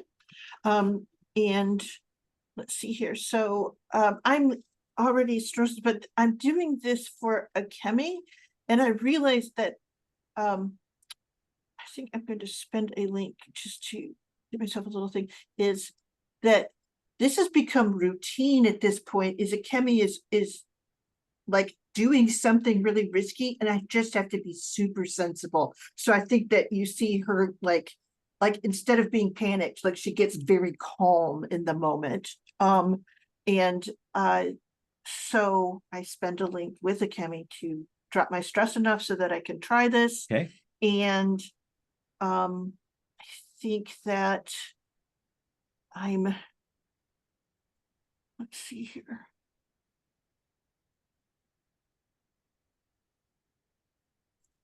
I'm going to use flow. Okay. Just because, that's the best one. I don't think empathize or forgive makes any sense at all. Okay. So I will do that. Mark a transcendence roll, and you're rolling with one die. No, I'm going to roll with two. I'll spend another one for Chemi because I'm helping them. Okay. Okay. So that's two. Well, you can spend that yours to give them an extra die. Okay. And they can use mine on them. Yes. I have that thing. Yep. So you can do that. So 2 dice. So I can do that. Okay. Yes. All right. Unless you want to take a poison promise of some kind. Not yet. That's Okay. coming. That's coming. Okay, so this is 2d6. That's like,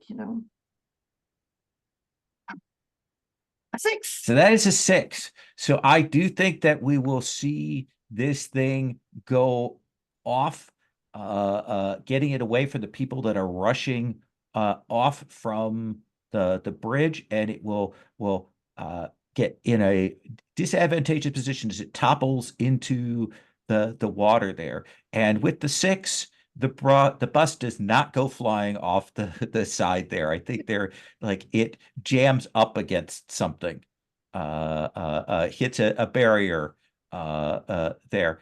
Does that seem fair? Yes. Okay. So both these monsters are in the water. One of them kind of knocked about, trying to get itself righted. The other one coming for 37. Alina, what do you want to do?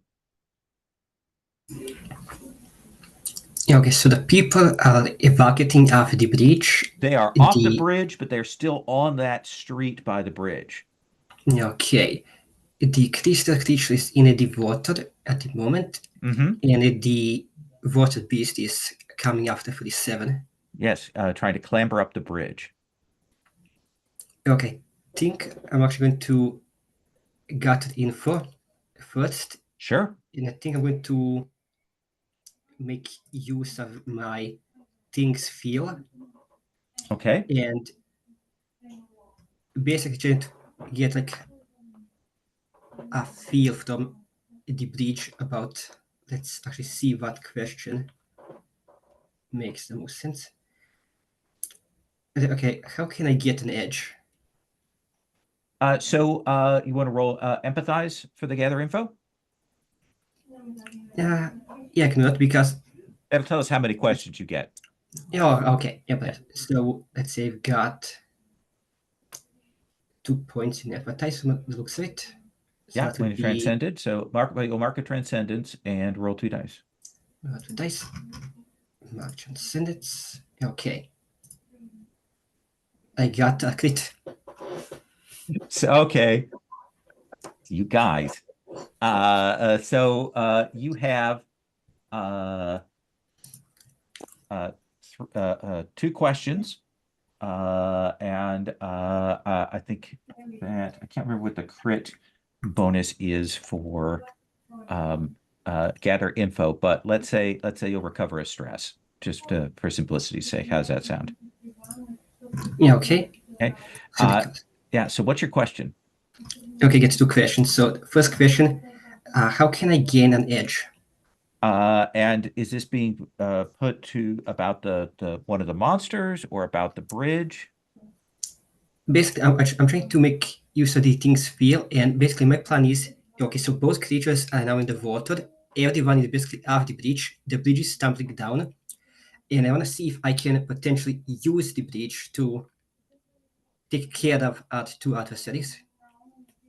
So I think that the edge is that you want to get that fish one that is climbing up the bridge. You want to get them more onto the bridge and up in the lines that are remaining of it, because what's left of the bridge is probably not strong enough to support it, and it will probably get caught up and fouled and stuck if the bridge collapses with it on it. Okay, and my next question.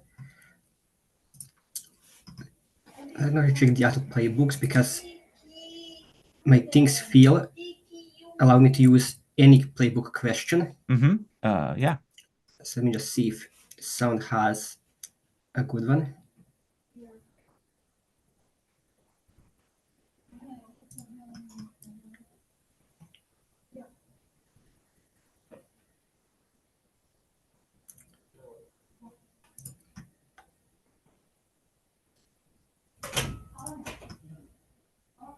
Okay. I'm not sure how much helpful this would be, but I think I want to use the time travel's question of what really happen? Yeah, I think what really happened here? Let's see here.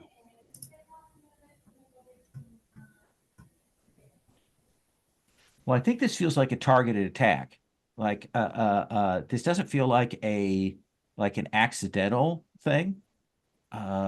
Like this is clearly a coordinated attack. That they dropped that fear bomb on the one area and then dropped these things to attack people in this particular way. So you suspect that there's some enchantments and things that probably will make it difficult for them. They probably don't view each other as enemies. I think you'll realize that. And it definitely been some calculation there. Does that feel like a fair answer? Yeah, it does. Okay. Okay. Let's come back to Akemi. You're on the edge with that bus. The crystal creature is down in the water. The other one is clambering. What do you want to do? Well, one's in the water, so that one's not a problem at the moment. Not to mention, I don't know if I can very well swim here. So we're not going to deal with that part. So it's the thing of like I'm going to bust out like probably one of the rear door of this bus to kind of get over onto this bridge here. And before I make any move, I always like to do gather info here Sure. actually of our situation. This will be perceive again because I'm just perceiving, and I cannot push myself because I do not have 2 stress to give. Ooh. Okay, yep, only one Well, wait, question. would you like those stress? Because I can spend a thing to give you 2 of your stress back, right?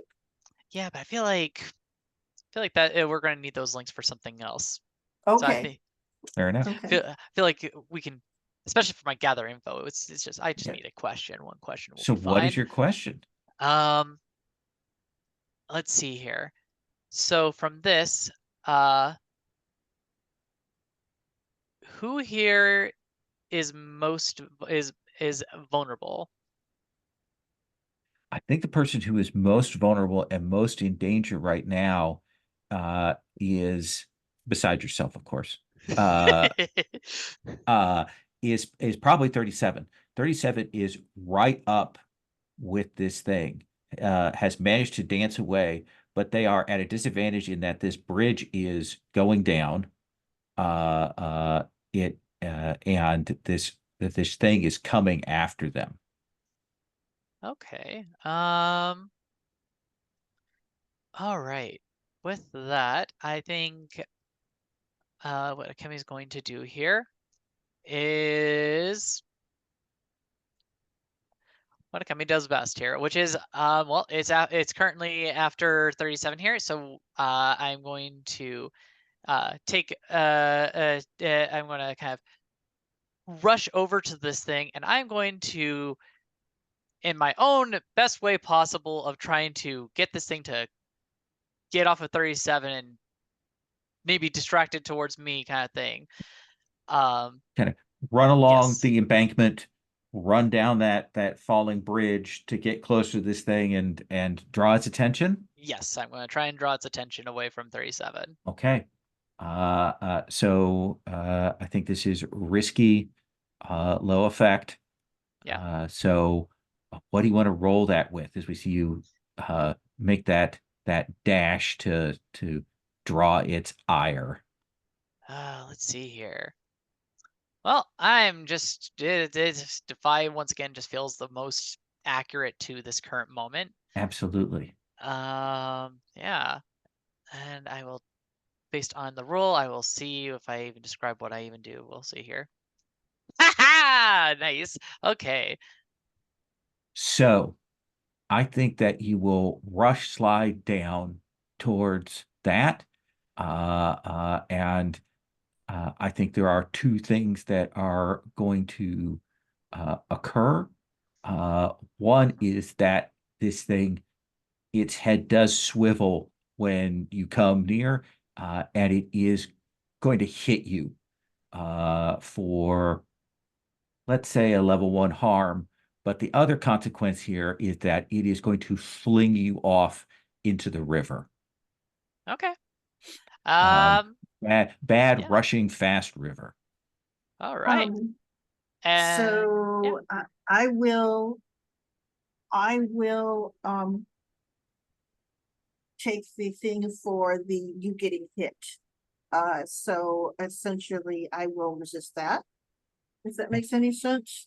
So you're wanting to do protect. Yes. Okay.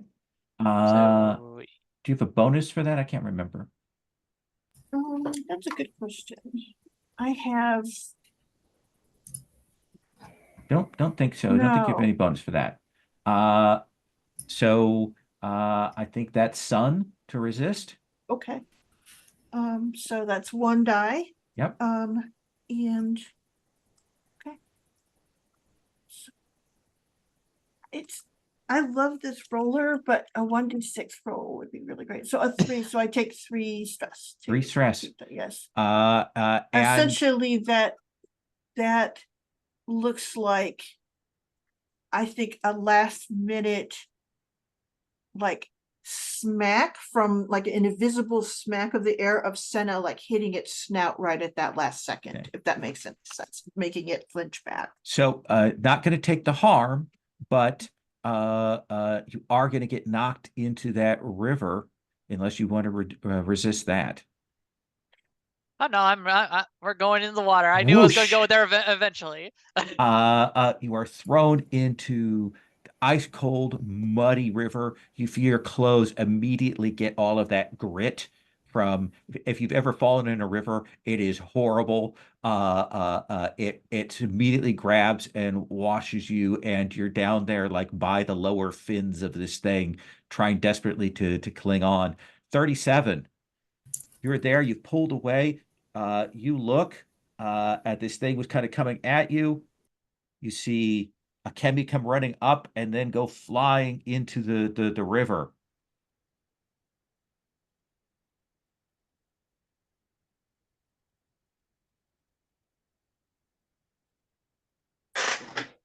Mm,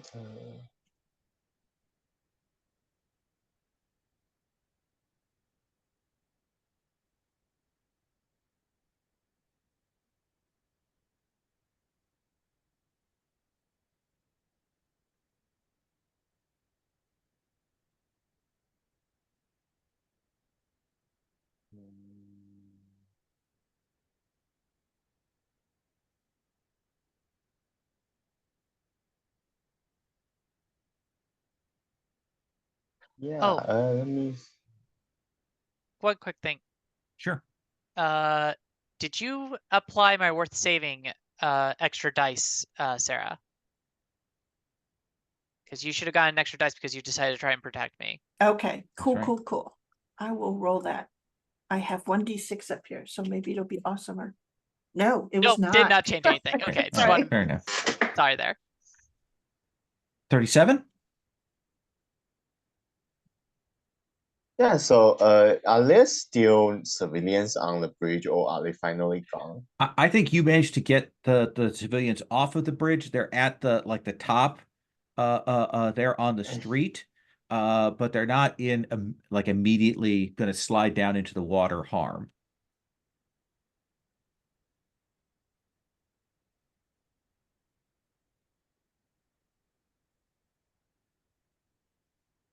Hmm. Defy is. Would you find enough to courageous?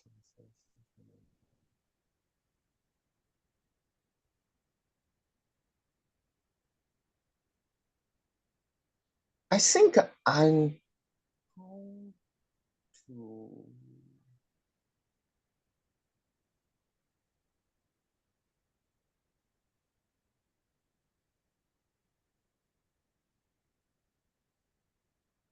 I think I'm going to try to grab Akemi by with Defy. I think Sure. that seems to be the one that makes the most sense. Are you physically trying to get there and grab a Kemi? Are Yeah. you using your magic? Okay. No, I think I'm just physically trying to grab her. Okay. So does that feel like maybe flow for that? Oh yeah, flow makes sense too. Okay. Okay, and I have anything that I can spend on you. So yeah, I think you can what do you say? You have a very strong sense of where Akemi is, even if she's going underwater, because you can actually see Senna like right over the water where Akemi Yeah. is. So 37, that's 2 dice. Is there a poison promise I can take? Let's see here.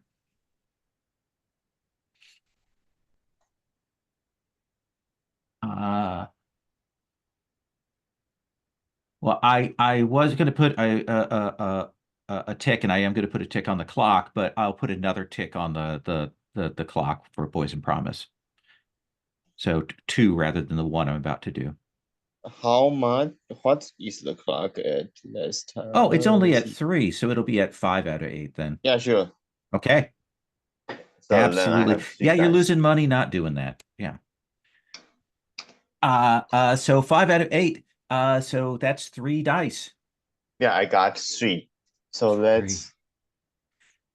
So I think that you go to grab Adekemi, and this thing, its head and teeth smash up into you. And you are going to take harm.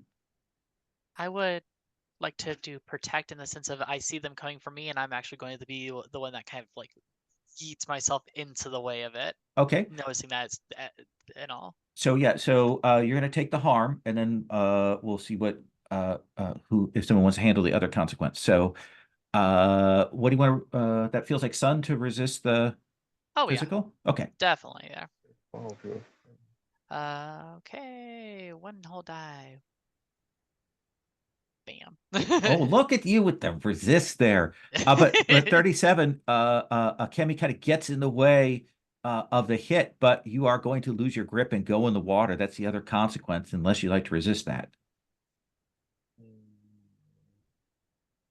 Yeah, sure. It's still Sun, right? Yeah. Okay, yeah, then I'm going to resist that. I got 4, so that's 2. Do stress. You keep your grip on there. Don't go into the water. But Akemi is still in there, caught up in the rapids, and this thing, big, horrible pink mouth with great gashing fish teeth, that kind of double layer of fish teeth there on its head. Let's come back to Saracena then. Did Alina go? Yeah, well, where I think. Oh, I'm Alina's sorry. next. It's good. Yep. So Alina. Actually, I believe the order that we went in is 37, Saracena, Alina, Kemi. I believe that's like the orders, I believe. Yeah. Sarah Either should be way, up. do you want to go, Sarah, or do you want to have Alina go? I'm fine with Alina going. I'm Okay, sorry, for some reason that's I okay. thought it had been a very long time, so that was.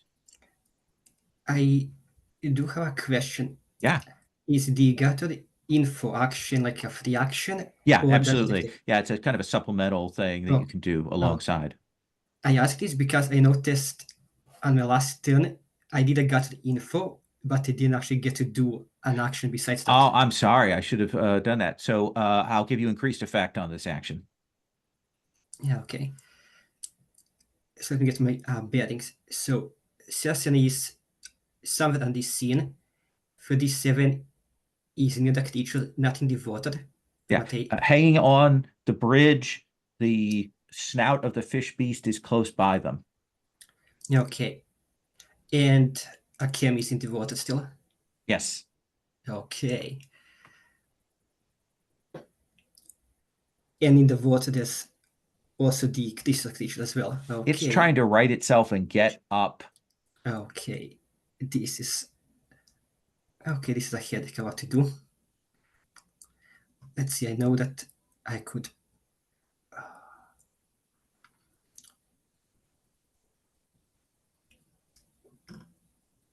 Okay. I think in this case, I think perhaps like assist teammate is maybe like the only thing I can do, because I do want to get the water beast onto the bridge, like to use the bridge against it, but I can't really do that with 47 and Akemi being either on the bridge or basically right under it. So I think I'm going to just use like assist teammate to help either 47 or Akemi, or potentially both, if I can. I will just assist them off the bridge, out of the water. Okay. So you're doing the set up a teammate action, kind of to increase the effect for everybody. Would that be? Would it be So- setup or would it be assist? So assist teammate is the one where you spend a stress to give people a die. That's not an action. It's a thing you can do reflexively. Yeah, okay. Yeah, I think I'm gonna just set up Yeah. a teammate. Yeah. So what are you doing to the bridge or the fish creature or the spike creature to do this assist with your explodey magic? Yes, I think we're going to basically doing a fair sale, but I think in order to help either 47 or the cameo partnership both like get safely to shore would be to get the water beast's attention. And I think Alina will do that by just like grabbing like maybe like a few of the like pebbles, some of the debris around from the bridge collapsing, just infusing just a bit of like magic into it and just like throwing it at the world beast just to it explode like in its face, get its attention to allow 37 and or the Akemi a chance to make it back after the bridge. Absolutely. What do you want to roll for that setup?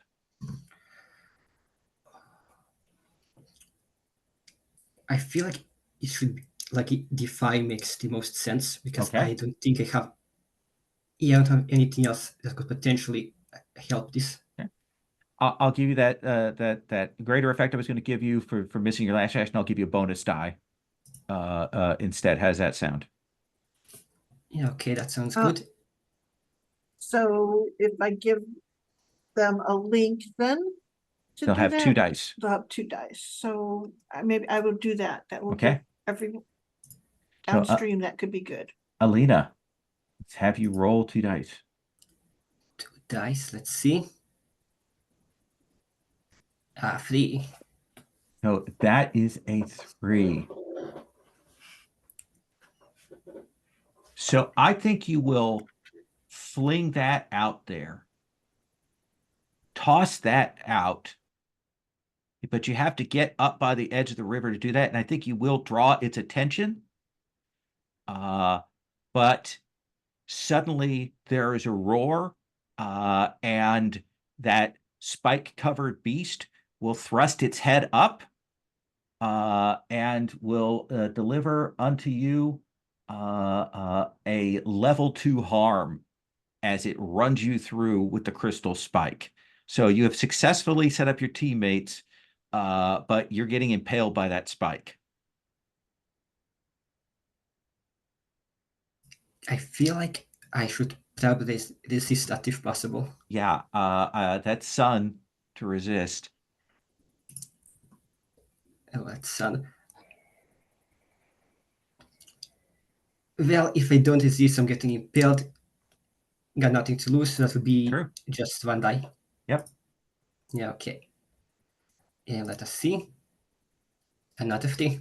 You'll mark 3 stress, and you'll take a level 1 harm. I think that that's the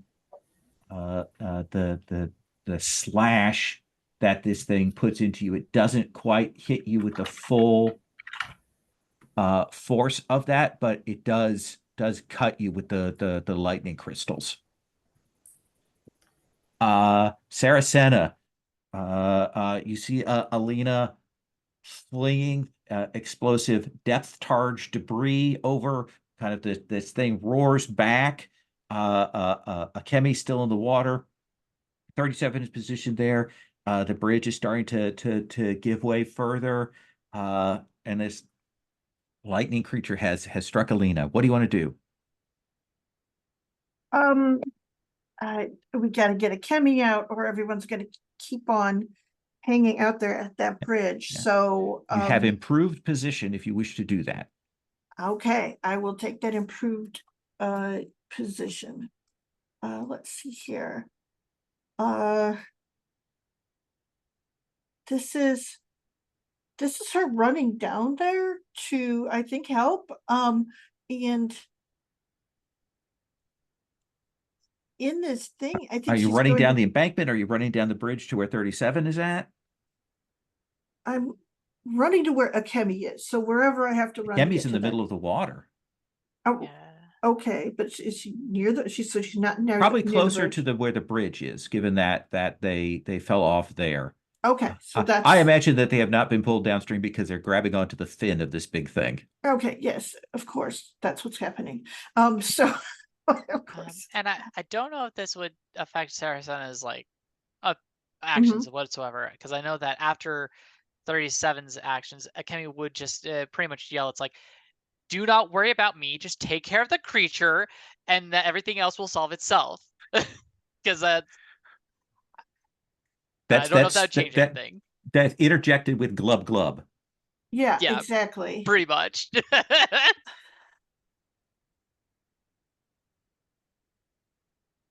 Okay, so this is a big fish thing, right? Yes.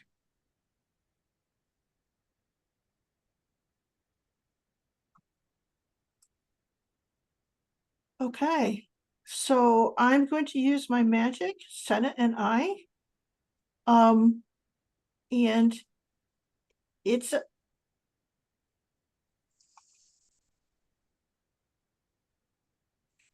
and I think this sounds weird, but I am actually going to attack with forgive because Kemi is killing me.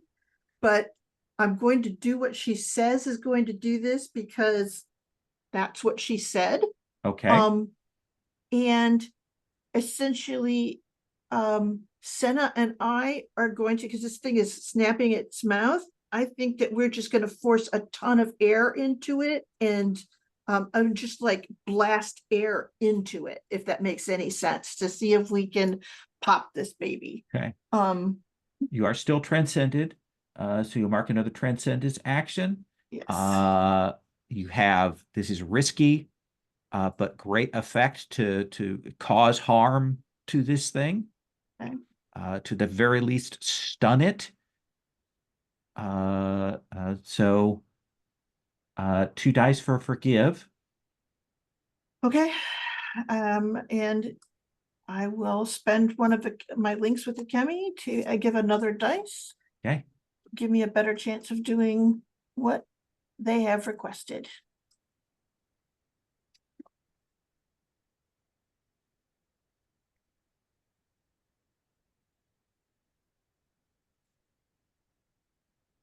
So that is a 6.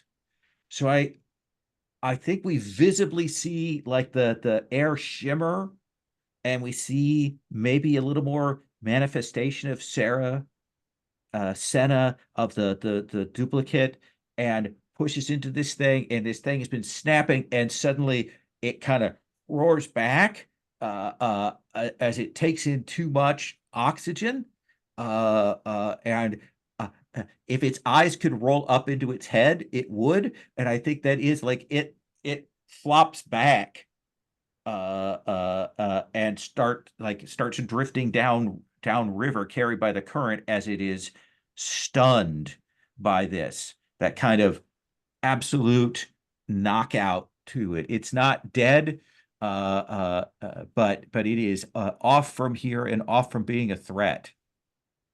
Does that seem fair? Yes, it does. 37. Yeah, I only have 1 dot on the transcendence track left, so I'm going to wait and see for now. Okay, absolutely. Then let's come to Akemi.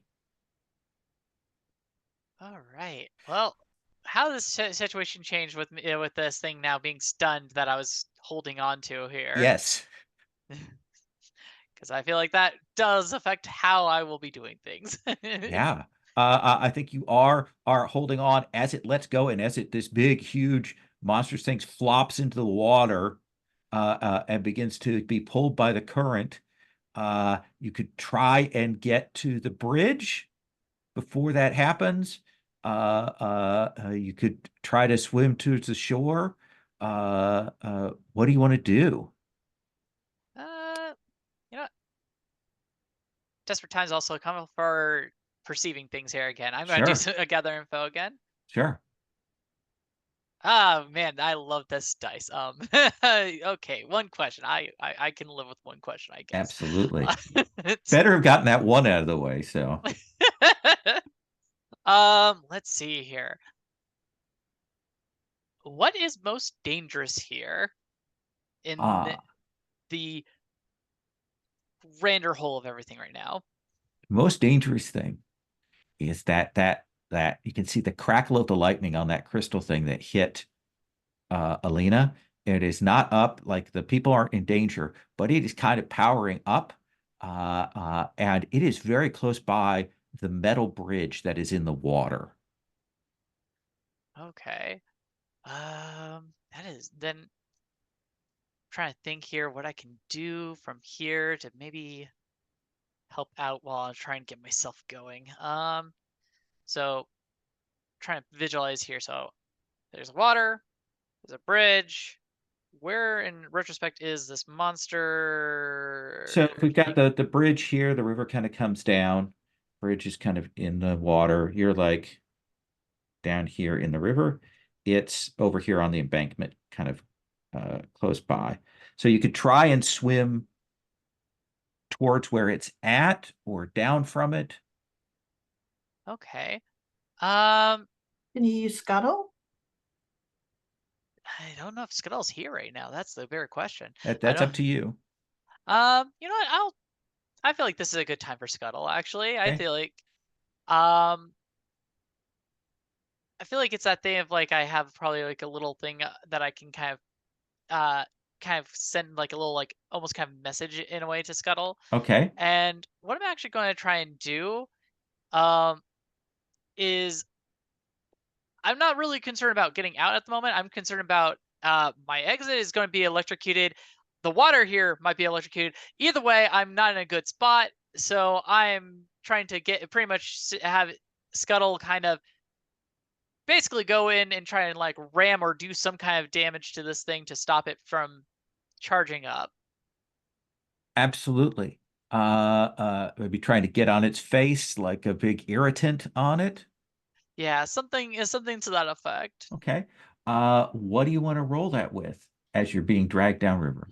I would say in this case, because it's all kind of once again kind of connected to my perception of the situation and my use of my own little tools here, I feel like perception is just the kind of the way to go on that. Absolutely. So one consequence we're going to have on the table, regardless of Mhm. what your roll is, drifting downriver. Oh yeah. Put that on the side. And you're going to get to mark XP on all of this for that. So perceive is one die. Do you Yep. want to? Let's see. And I can't push myself because I do not have enough to provide for that. As much as I would love to do that. But I will take a poison promise. Okay. I think that the poison promise is that you've been in the water a while. You're cold. And this is an anime. So the second that you get wet when you're in an anime, you're going to get a cold, and a cold is the worst thing in the world. Like you will be sick after this. Oh, I love that. Okay. All right. Well, go Scuttle, please. Yeah. 6. There's that signal that you send. Scuttle has kind of been probably running up and down the shoreline watching you. Like it kind of waits, and then it does like leap onto the head of this thing past Alina and grab on, and it's kind of bury its little talons in its face. And I think that we'll see that lightning that was building up discharge. So it's going to have to build up again. And Scuttle is kind of riding its head. But I think the consequence that remains unresisted is you are sailing away downriver. You know, I wanted to go on a little vacation anyway. Yes. Um, 37. Do you want to take your action now? No. Okay. All right. Saracena. okay. Let's see here. I'm here. Can I God, we got to get that other monster down, and we got to keep Kemi from drifting down. I guess I'm going to have to leave the other monster to Alina to deal with, and I'm going to try to, how do you say, throw something to a Kemi, like a rope. There's all these cables and stuff. So I'm going to grab one of these cables and try to toss it out to her and haul her back in. So I don't know what kind of action. This would probably be empathize to try to pull her back. Like I'm watching where she's Absolutely. going. It's your last year transcendence. Oh yeah, it sure is. Something happens when your transcendence pops out, doesn't it? Or do I have to drop it before then? I think all that happens is that you just no longer have the nice effects that you get from being magical. You just go back to your mundane stuff like I am. Exactly. That's okay. Okay. So, all right. So that's 2 dice with empathize. Okay. Yeah, and I'm gonna roll that. And hopefully not hit her on the head. Oh wait, I let it. You know, I want to assist on this actually, since you're helping me. I'm assuming I'm gonna. I like part of this is me actually helping to be a proper like rescue. Okay, good. Here. Yes. Okay. Touch the cable, please. Okay. All right, here we go. So 3d6, and I got a 6. Got a 6. So yes, I think there is that moment when you're kind of taking in that water and choking, you see, and then that cable comes whipping over, and you will grab onto that. Kemi, as Sarah is pulling you towards the shoreline. Alina, what are you doing?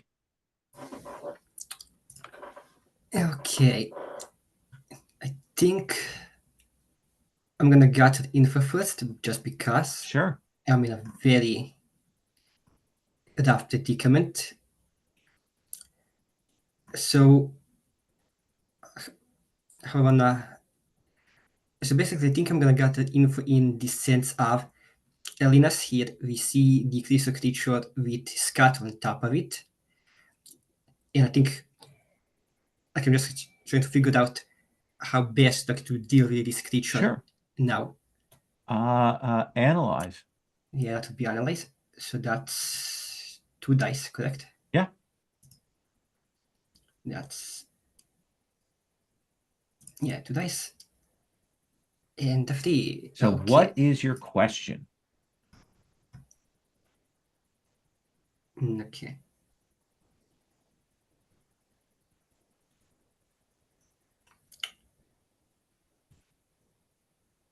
How can I get an edge is probably the most obvious one here, but I think perhaps maybe, how can I get an edge? I think here, we've got you and 37 are the 2 that are still up with your magic and not tapped out yet.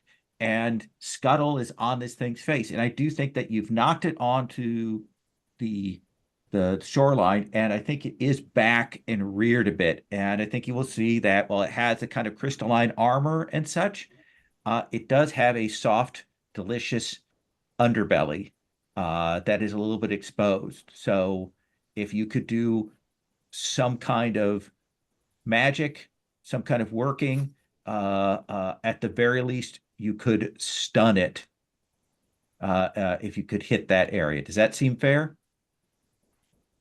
Yeah, that seems fair. Okay, in that case, I think... Yeah, so I think Alina is going to take a step back, look at her a slashed wound that she's basically just got now, the bleeding, but she will knows the underbelly of the creature, and I think it's more she'll kind of just take her rifle, just aim it at the stomach, and basically I think I'm gonna use analyze to basically just calculate when to take this shot with this blood that's going to basically be infused with the magic to cast this blood. When it hits, it just casts this explosion. So basically, just analyze when is the best moment to shoot it. Sure. as the creature's just kind of like flashing around with scat on top of it. So you're rolling with analyze, you're rolling with Okay. risky, and you're wounded, so that's less effect. I'm gonna spend a link with Alina to give them standard effect. Is that okay? Can I do that? You can Or spend is it to just another die? give them another die. Okay. 37, do you want to do anything on this?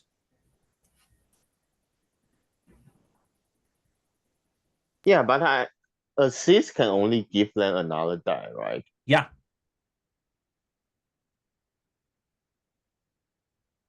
You can do the Is- assist, and since you haven't done an action, if there's something you want to do action-wise, like a setup or something, we can easily step back on that. Yeah, I think I'm just going to assist. Okay. So 2 extra dice, Alina. So you're rolling with 4 dice, but low effect.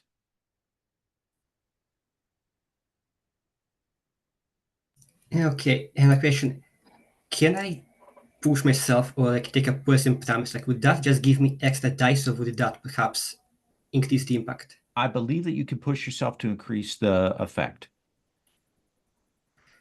And pushing myself gives me 2 stress. Yes, it does. Ooh, that would eclipse me. Yes, I it think. Okay, I think I'm actually gonna do that. would. Okay.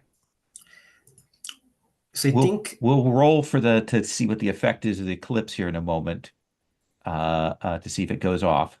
Yeah, and technically speaking, if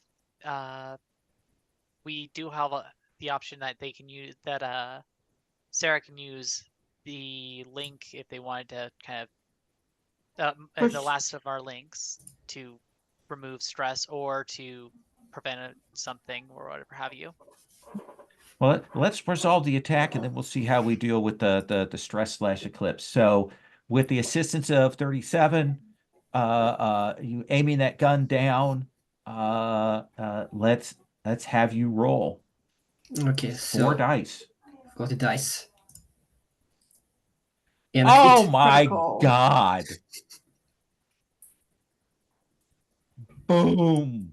That gun goes off and fires in, and I think that it penetrates its steely hide before it explodes.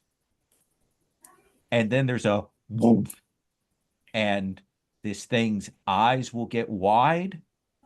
Scuttle jumps off to the shoreline, and this thing topples back into the water and just starts floating dead downstream.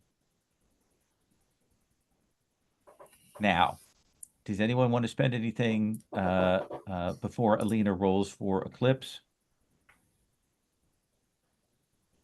Does it cost me just 1 link to assist? Yes. Okay, I will. take the stress down by 2. Yeah, then I will do. I think I have 1 stress, so I will do that. Oh no, you don't have to. So you just use the link. Use the I don't link. think. Oh, okay. Yeah, you don't have to give yourself stress there. I'm sorry. I forgot I still had a link with you. I had so Yeah. many. So there you go. Okay, so I got a link. Yay! And I think, there are people standing by. They start cheering and applauding for all of you as that thing falls into the water, and we'll see the sort of the tail end of the raid peeling off. There are probably troops arriving here. You probably hear the sound of other mages and guns downriver blasting that fish thing before it can wake up. But this bigger thing, this horrible spiky thing, is dead. And you have successfully completed this mission. And I need to roll my eclipse also now. Yes. So I forget how many dice do I roll for eclipse? I think it's just 1. Just 1 die. Yeah, but that's what I figured. I don't trust my 1 dice. They're bad. Oh hey. 5. Oh no, that's still eclipse because I have to get a 6. Unless somebody spends a link with you, which I there think. are no links Okay. left in play. So talk about when you eclipse and what the the look is here for how we get you out of that eventually. Given everything here, it's not too hard to see where Akemi's eclipse is really coming from, in the sense of the bus situation didn't really pan out with knocking this over. Trying to protect 37, I ended up just getting more in the way. Ultimately, I wasn't able to get myself out of the water. I feel outright kind of useless and kind of like really not feeling quite like I should be even in this kind of corp on the side of the mission side of things, as I feel kind of just tacked on in a sense. Okay. If we wanna just maybe like twist the knife a bit, you can also maybe like attribute to Alina getting hurt to her trying to get attention from the creature. Oh, that was after absolutely you. part of that too. Yeah, because I mean, I put you in that situation. Yeah, twist that knife a little bit better. I love that. Absolutely. So I think we'll see you recovering afterwards. I think that the sneezing from you, Akemi, I'm going to put a dot on populace and a dot on dissidents here for our city tension. And you may all erase all of your stress from your sheet, Except me. except for you. Erase all unspent links, reset transcendence and armor use. And then I am going to roll Fallout for the populace. So let me roll a d6 here.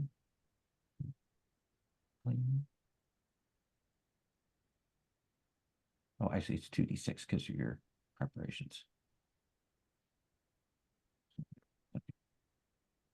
So 5 on that from tier 1.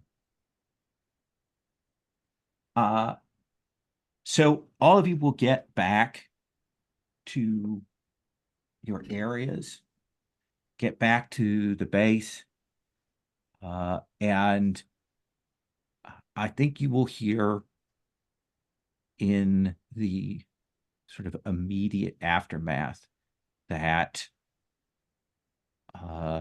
there is another one of these sort of major celebrations from one of the ethnic groups, a kind of religious remembrance ceremony that would normally take place actually in that neighborhood that you were at.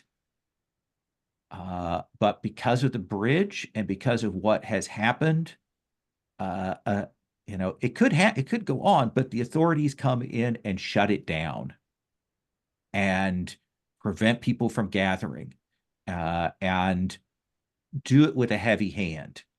And there's definitely some resentment, some of it against the authorities, the stories of what happened with you defeating the creature kind of get torn and twisted, and maybe you could have done better. There's all of that sort of recriminations, and that particular ethnic group in an area is understandably upset. And you'll definitely feel that for people that are starting to feel the real pinch of their normal lives, even the things that they would fall back to for celebration and so on, getting taken away from them. That's on top, of course, of that rationing that's been going on. We'll have that sort of in the background for our next obligation and downtime phase. Let's go to end of session XP. I'll start with the series XP. Successfully carried out a mission. I'm going to give you 2 points for taking out 2 monsters. Struggled with your place in the city and protected the citizenry. 37 was right on it. made sure that that was priority number one. So we'll give you another point of that. Dealt with the tensions between the factions and forged bonds beside that. I think you were investigating our dissident person and checking on that. So I'm going to give you a point for that. And I think I will give you 2 points because we definitely saw the essential nature of your sacrifice. We saw you in mirror to another group. So we'll put 2 on for that. Let's go to other end of session XP. 37. Shall we start with you? Yeah. Okay. So you address the challenge with foresight or revelation. I think so. Oh yeah. I think we got that a couple of times there. Let's give you 2 on that. You express your beliefs, drives, role, or background. I think so. Okay. Once or a couple of times, what do you think? Beliefs, drive. Yeah, maybe just once. Okay, I'll give you a point for that. Did you struggle with your issues from your promises or obligations? Yeah, I think so because I keep trying to help Akemi. Mm-hmm. So another point for that. And did you embody your eclipse or display the contents of your heart?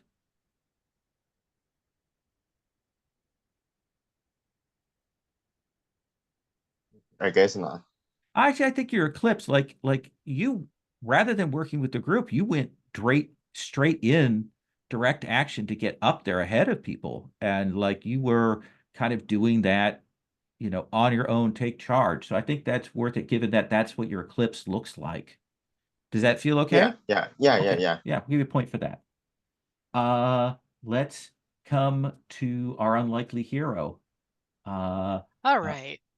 So address a challenge with compassion or honesty. That was pretty much all of the things with like the populace I did. Yeah. Technically, all of my self-sacrificing of like whenever a situation was happening in the mission. 2 for that. And then you express your beliefs, drives, and roles of background. I wear my beliefs and drives constantly on my shoulder. A couple for that. You struggled with issues with your promises or obligation. There wasn't really anything promise-wise, I don't think, that came into play. I'm looking at my promises, actually. Yeah, I mean, nope, I don't think Nope. so. No. Obligation, don't think there's any obligation stuff happening. By my eclipse and display the contents of my heart, both of those happened quite frequently. Yeah, so that's another 2 for that. That seems fair. Saracena. You muted? I addressed challenges with understanding or coordination. I think that's pretty much, I did that a lot. Yeah, I think that's 2 for that. I expressed my beliefs, drives, role, or background. I think I did. There was in the sense of, well, let's see here. The beliefs, I'm always like, which things count for which things. I and Sarah did a lot of things together. Yeah. Like trading back and forth on our requisite skills. I think that's at least a point on that. Okay, thanks. So.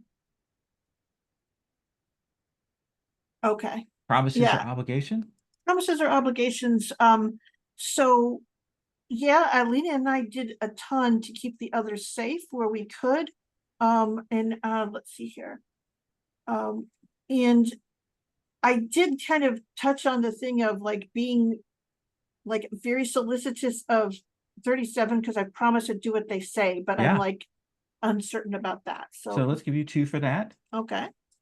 Don't think you embodied your eclipse, but did you show us the contents of your heart? I think that my concern for Akemi particularly, who's clearly trying to kill themselves, is definitely part of it. So let's give you And- another point for that. Yeah. And Alina. Okay, I just challenge with knowledge or subtlety. I think I did. It had, yeah, like I had to like be subtle in the placement of the mind, and also I think knowledge. Perhaps I didn't I think really you get to really use went it. for that analysis with that beast there. Like you kind of described it that way. So let's give you 2 for that. Yeah, I was gonna say I tried to use like a knowledge of like the structure of the club's breach. Never Mhm. got a chance to actually use it, but tried to. You expressed your beliefs, drives, road, or background. I think, yeah, I think perhaps like I did, in the sense of that Elena Villa can like get like in harm's way, like to protect the people close to her. So I Yeah. think that. Give you a point for that. Let's see. You struggled with issues from your promises, obligations from promises. Yeah. Didn't struggle with promises in this session. Obligation. I think 1 for that. Hmm. Like you really approach things in a more mechanical engineering kind of way. I like that. So let's give you a point for that. Okay. Embodied your eclipse or displayed the contents of your heart. So my eclipse, I don't think I really did that. Yeah, didn't embody eclipse yet. Did they show the contents of my heart? I think I did in the whole. Hey, I'm going to just get like up in the face of this Mhm.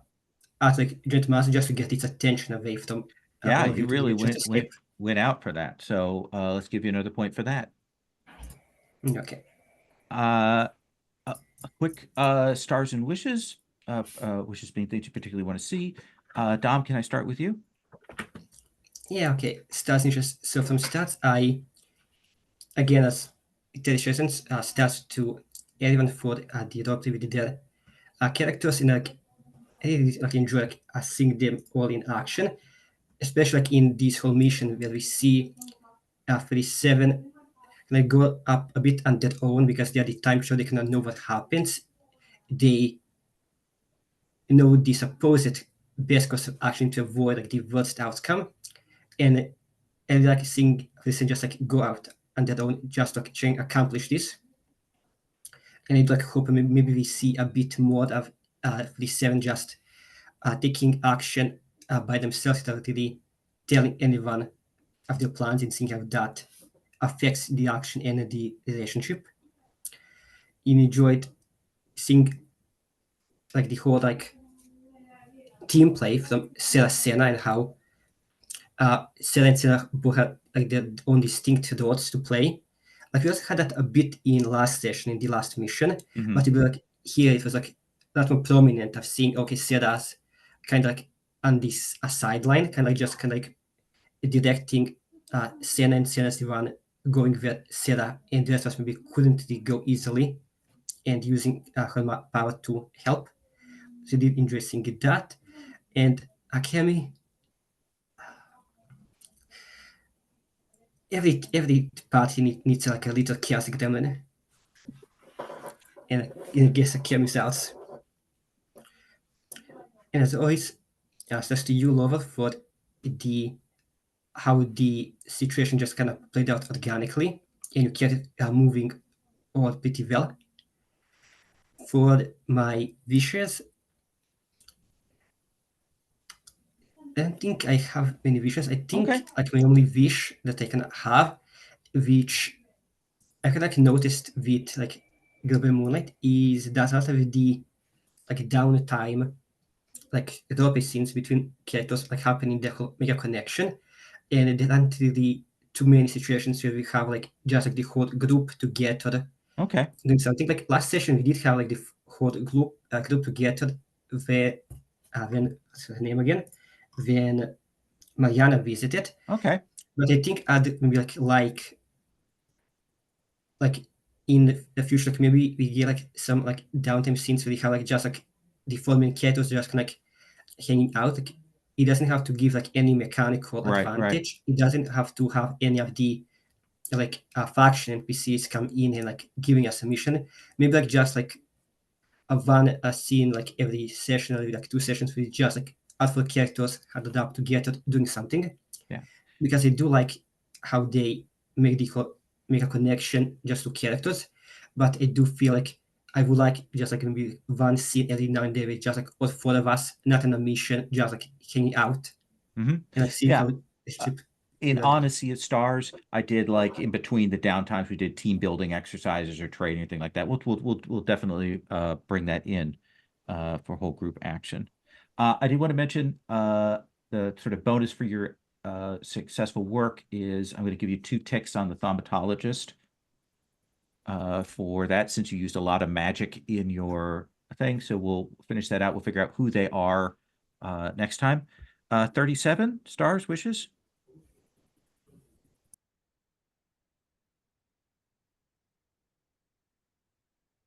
Yeah, I don't have anything particular I want to say. So Okay.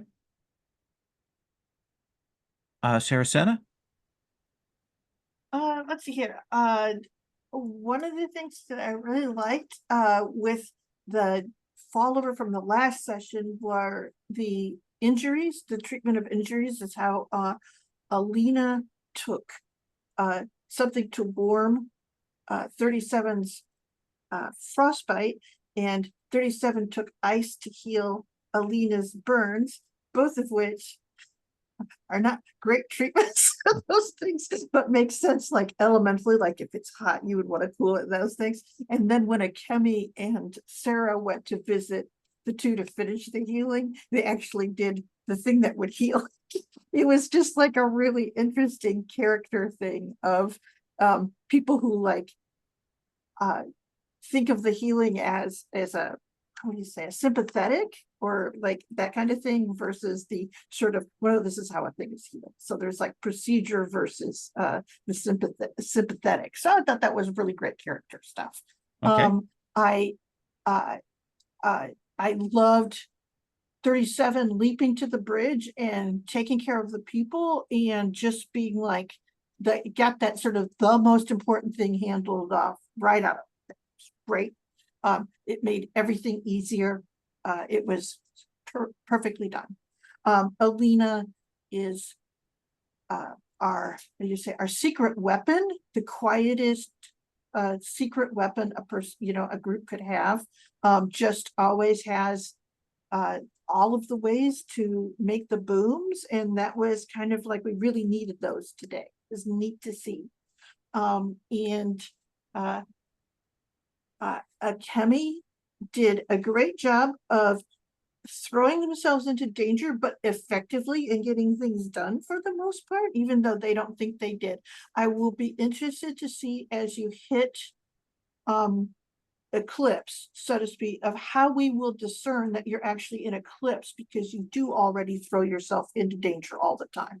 So I want to see how that's kind of a different, and like that we recognize it, if that makes any sense. So and yeah, but it was a good hard fight. It was one that I despaired at several things. I came into this with a hunk of points to distribute around and ended up with 0, with absolutely 0 links. I think I had like 10 points, and we spent all of those with assists and things like that. So crazy. There was a lot of mechanics being used. It was a good fight, really tough, Lowell. Okay. Thanks. And Akemi. Yeah, so stars and all to first of all 37 for being once again I see what's coming and I am going to take action without communicating to the group, which is always the best with the time traveler. Also loved the use of magic to kind of make the ice and everything, and just doing their own means of like caring for Alina, which I felt was really nice. And then stars to Alina for one, I'm going to be that distraction. I'm going to help people. Oh, and now I'm getting impaled here, which was just and just Alina's dealing with the dice ever against them for most part. I loved Alina's moment also of just being like, I'm under the ice kind of moment. That was just entertaining, to say the least, and just enjoying our strangers' unique quirkiness that I always enjoy. And then stars to Saracena, who's the hi. I have a bunch of reckless people in this group, and I am trying to stop them from all doing something absolutely dumb. But I am only one person, and there I'm are two people. It's, two it's the people. only thing that gives me a chance. Yes. And just the kind of like I am the kind of like general like kind of how should I put it, glue of this current mess, this glue of like individuals that keeps it into like a group and not just a bunch of people who are running around doing their own thing and getting themselves hurt. And stars little to basically just the fun little mission here, and actually feeling like in this one we didn't have the dice on our favor, which was great. One thing I want to mention also is I just to make sure it's okay with both 37 and Saracena, I actually had my promises change. One with 37, I have now, instead of trying to convince you about the relics, I am now of the opinion, after watching what happened on the bridge, my character has the thing of I will absolutely do everything in my power to prevent you from being harmed and ensure that you're placed placed in a compromising position. Absolutely going into the thing of like 37 did something reckless. Sure, I did reckless things, but that's beside the point. And then with Saracena, I'm actually trying to convince you that I am capable of handling my own problems and that you don't need to worry about me, kind of thing. Totally fine.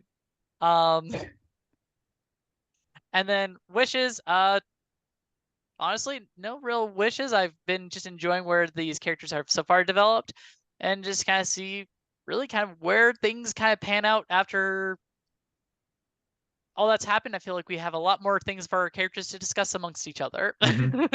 Absolutely. Absolutely. Awesome. Thank you all so much. I want to make sure everybody is okay with posting the video. I'm good with that. I'm going to stop the recording, and I will talk to everybody next week. Bye.